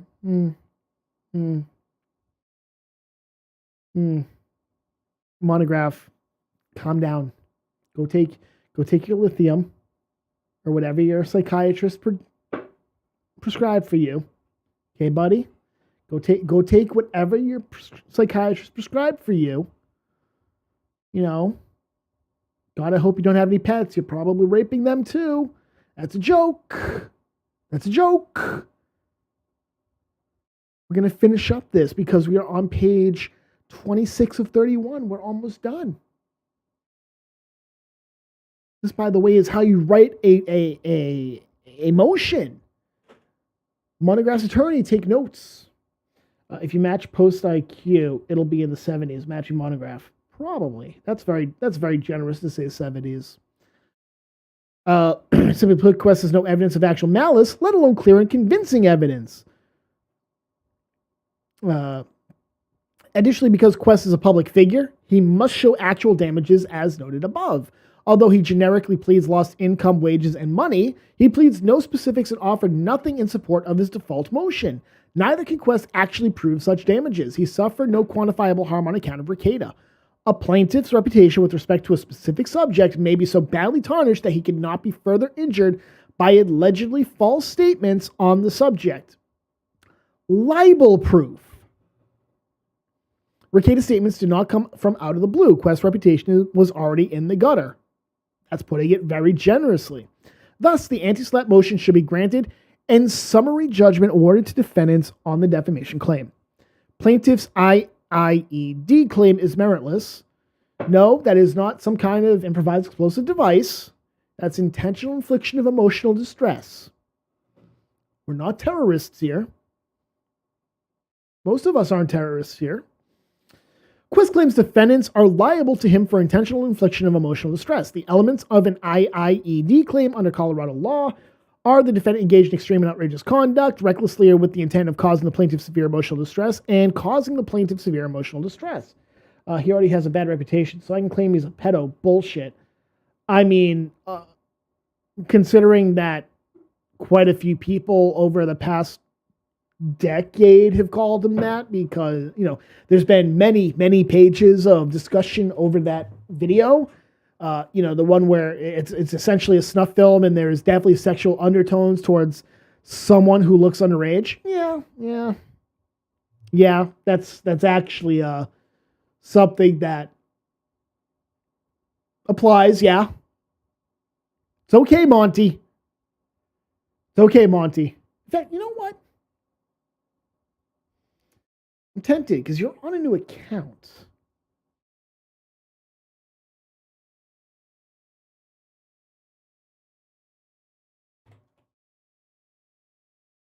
I'm going to really quickly do that. And then I'm going to, since I'm very certain that you are Montegraph's alt account, oops.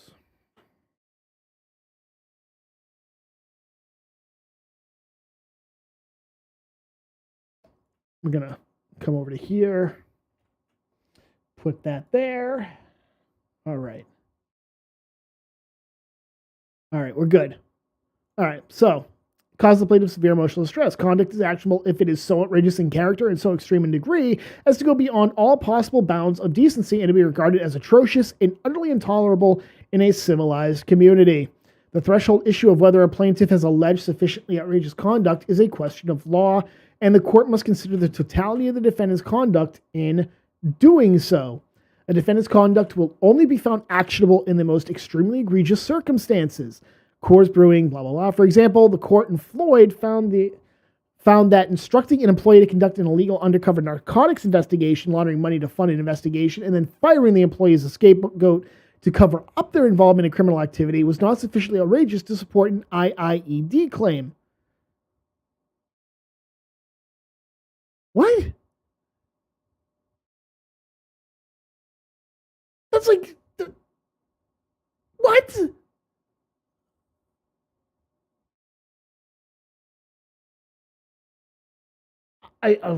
No, not. Excuse me. I'm trying to wrap my head around that one, and I literally can't even. Mere false accusations, even assuming arguendo that they are false, do not qualify as extreme and outrageous conduct. See Bidet v. Coxcom, Inc., 366, blah, blah, blah.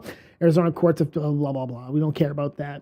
Gossiping and spreading stories are petty, human commonplaces, neither so outrageous in character nor so extreme in degree as to go beyond all possible bounds of decency. Accusations of conspiracy, perjury, and falsification of records in labor dispute did not meet the standard. Spreading of false rumors to former co-workers and customers that plaintiff stole money, used drugs, had drinking and or gambling problem, and was a lesbian was not extreme and outrageous. Accusation of misappropriating church funds was not extreme and outrageous conduct. I'm not getting some of these. Quest does not allege Rekieta engaged in any conduct other than insulting him and providing unflattering opinions. As a matter of law, this is insufficient to support an IIED claim. Indeed, neither YouTube, Rumble, nor the Minnesota Bar found Rekieta's conduct to be extreme and outrageous. And if they're not finding it extreme or outrageous, then and there's a much lower bar, especially with YouTube. Rumble not so much, but YouTube definitely. I don't think you have a case. Neither is there any evidence of recklessness or intent to injure Quest. I mean, maybe injure. I don't know. The statements were not directed at Quest as the tort requires. I mean, they're about him. And Nick knew he was in the chat. And Nick was responding to him, as attested to in this. So I think, yes, there might actually be a case that he was talking to Montegraph in a couple of these. I think that case can be made. That's my opinion. I think a case could be made. Moreover, in Hustler v. Falwell, the Supreme Court held that public figures and public officials may not recover for the tort of intentional infliction of emotional distress without showing that the false statement of fact was made with actual malice. As a threshold matter, therefore, Justice Quest cannot establish actual malice with respect to his defamation claim, so too does this claim fail. Plaintiff's NIED, or negligent infliction of emotional distress claim, is meritless. Quest cannot recover for negligent infliction of emotional distress. Claims sounding in negligence cannot meet the First Amendment's actual malice requirement. The actual malice test will apply equally to ancillary tort claims, which might arise in the publication of an allegedly defamatory statement. Even in the absence of actual malice test, Quest cannot succeed on the claim. To establish the claim, a plaintiff must show that the defendant's negligence created an unreasonable risk of physical harm and caused the plaintiff to be put in fear for his or her own safety, that this fear had physical consequences. How much can insults from a stranger really hurt someone? Insults, I mean, look, it's online. I'm insulted on a near fucking daily basis. I ignore them. I really do. I fucking ignore them. It's online. How is cyberbullying real? Just turn off the fucking screen. Boom, it's gone. Right? Now, if you bring it into real life, depends on where you take it. right? If you decide, hey, I'm going to go out and I'm going to do shit and affect you in real life, okay, now we have a problem. If Nick was calling up Montegraff's landlord and saying shit, or he was calling up, whoever might employ Montegraff, I'm sure it's a convenience store or something like that, or something like that, or was calling up his family and saying this shit, you have a case right there, right? If you're saying, hey, for structural purposes only, he calls up Montegraff's landlord and says, hey, why are you allowing a pedophile to live in your apartment? Yeah, you didn't know? Montegraff, Steve Quest, he's a pedophile. Look at all this stuff. Then you have a case, right? Because there could actually be actual damages there, right? He could lose his house. That gets out to his neighbors. That gets out to his work. Please, he's on SSI. Look, I know a guy who's on Social Security disability for severe depression who doesn't have it treated or anything, but he's on SSDI for severe depression who I believe he's retarded enough to be on SSI. If you can get on for severe depression, there's like literally nothing that keeps you from getting SSI at this point. Even in the absence of actual malice test, Quest cannot succeed on this claim. To establish the claim, a plaintiff must show the defendant's negligence created an unreasonable risk of physical harm or caused the plaintiff to be put in fear for his or her own safety, that this fear had physical consequences or resulted in long-continued emotional distress, and that the plaintiff's fear was the cause of the damages sought. The plaintiff must also show that he or she either suffered physical injury or was in the zone of danger. So this is kind of what the amended complaint does. He's alleging, because he's a fucking schizo, that Nick's comments have led to people following him where he lives, and because of that, he's negligent infliction of emotional distress. Ooh, no, you're just this fucking schizo. You're fucking insane. Okay, let's be honest here. Okay.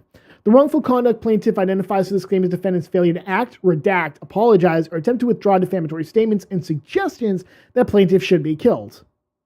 It's not really defamatory. And again, I have people say that I need to kill myself and stuff like that all the time, right? I ignore them. Most of them live in Australia. And if I was living in Australia, I would probably take a short drop with a sudden stop. It's Australia. You don't exist. And that such actions were in direct violation of plaintiff's rights as a human being. You don't get to not have people tell you to sunset just because you're a human being. Doesn't happen. In his amended complaint, he adds the new allegation that Rekieta's statements caused followers and devotees of defendant to search for, find, and then stalk plaintiff, come to his home, follow him in vehicles as plaintiff drove a motor vehicle, then to publish pictures and videos of plaintiff while driving. Quest makes no claim of physical consequences, and he was never in any zone of danger. In fact, he doesn't provide any proof of any of this. Did he attach any of the alleged pictures from his house, or of his house, where he lives, where he was driving? Anything? Does he have any pictures of the people who supposedly came to his house? Are you telling me that Steve Quest doesn't have a Ring camera? You gonna tell me that? Because I don't believe you if you say that. Quest makes the conclusory allegation that he was placed in a zone of danger by virtue of the actions of third parties, but this does not support an IIED or NIED claim. It is the defendant's alleged conduct that must place the plaintiff in the zone of danger, not the action of unrelated third parties. I'm a thirsty boy. Spectre on a stream mentioning Karen Yaks. You shut your fucking mouth, cynic. You shut your fucking mouth. I legitimately hope all the bad things happen to you for that comment. Oh boy. Oh boy. I legitimately hope you stub your toe tonight. I hope a bee stings you right on the tip of your dick. Oh boy. Quest theory appears to be similar to that in NAACP versus Claiborne Hardware, where the Supreme Court held that a speaker cannot be found liable for the speech of third parties unless he authorizes, ratifies, or directly threatens unlawful activity. Quest does not allege that Rekieta instructed or encouraged any of his viewers to engage in this alleged conduct, nor is there any allegation that these unidentified third parties have an agency in relationship with Rekieta, or that Rekieta's statements had a tendency to cause such third parties to act. A review of Rekieta's statements lays bare the deficiency in this claim, which cannot be cured through an amendment. He does not meet the elements of this claim. Summary judgment should be awarded and the anti-SLAPP motion granted. Conclusion. Quest makes himself seem like a pedophile. Rekieta is entitled to use the image Quest created for himself as part of his entertainment program. Defendants have no subjective doubt as to the statements made, and plaintiff cannot offer sufficient evidence to meet his burdens. Summary judgment should be granted to defendants, and they should be awarded their fees under the Colorado anti-SLAPP statute. Randazza Legal Group, signed by Marc Randazza, pro hoc vice, signed by Matt Kazaya, and I guess Nicholas Henry, who are both local counsel for Mark's pro hoc status. And then the undersigned hereby acknowledges that sanctions may be imposed under Minnesota statute if actual contentions and legal arguments contained in this plea are unwarranted or presented for an improper purpose or are lacking in evidentiary support. I'm sure they will try to move for sanctions, claiming that the Colorado anti-SLAPP does not apply in this, and for bringing it up, they should be sanctioned because it's lacking in evidentiary support or it is improper. Well, that's the hardest I've left all week. Well, hope you stub your toe. All right, so, and then certificate of service. I, Bill Rolla, e-filed a copy of this document by uploading it to the court's e-file system, which sends service to the registered users, including all other counsel of record. Signed, Bill Rolla. So there you go, ladies and gentlemen. There is the motion to dismiss filed by Marc Randazza on behalf of Nick. So that's where we are now. I don't have a copy of the ethics complaint filed against Nick by Montegraff's attorney. If and when I get a copy of it, I will gladly provide it. But until then, I think that's going to be it. It is almost 3 in the fucking morning. I'm probably not going to go to sleep for another couple of hours because, quite frankly, my sleep schedule is already going to be fucked. So I don't have to work for a couple of days too. So no fucking reason to go to bed just yet. So I'm going to close out all this crap. Thank you, PDF Reader, by the way, for dying like twice in the middle of my stream. That was pretty cool of you. All right, so I hope you guys have a good rest of the week. I don't know. I might stream some Dungeons & Dragons online. Probably not, but I might.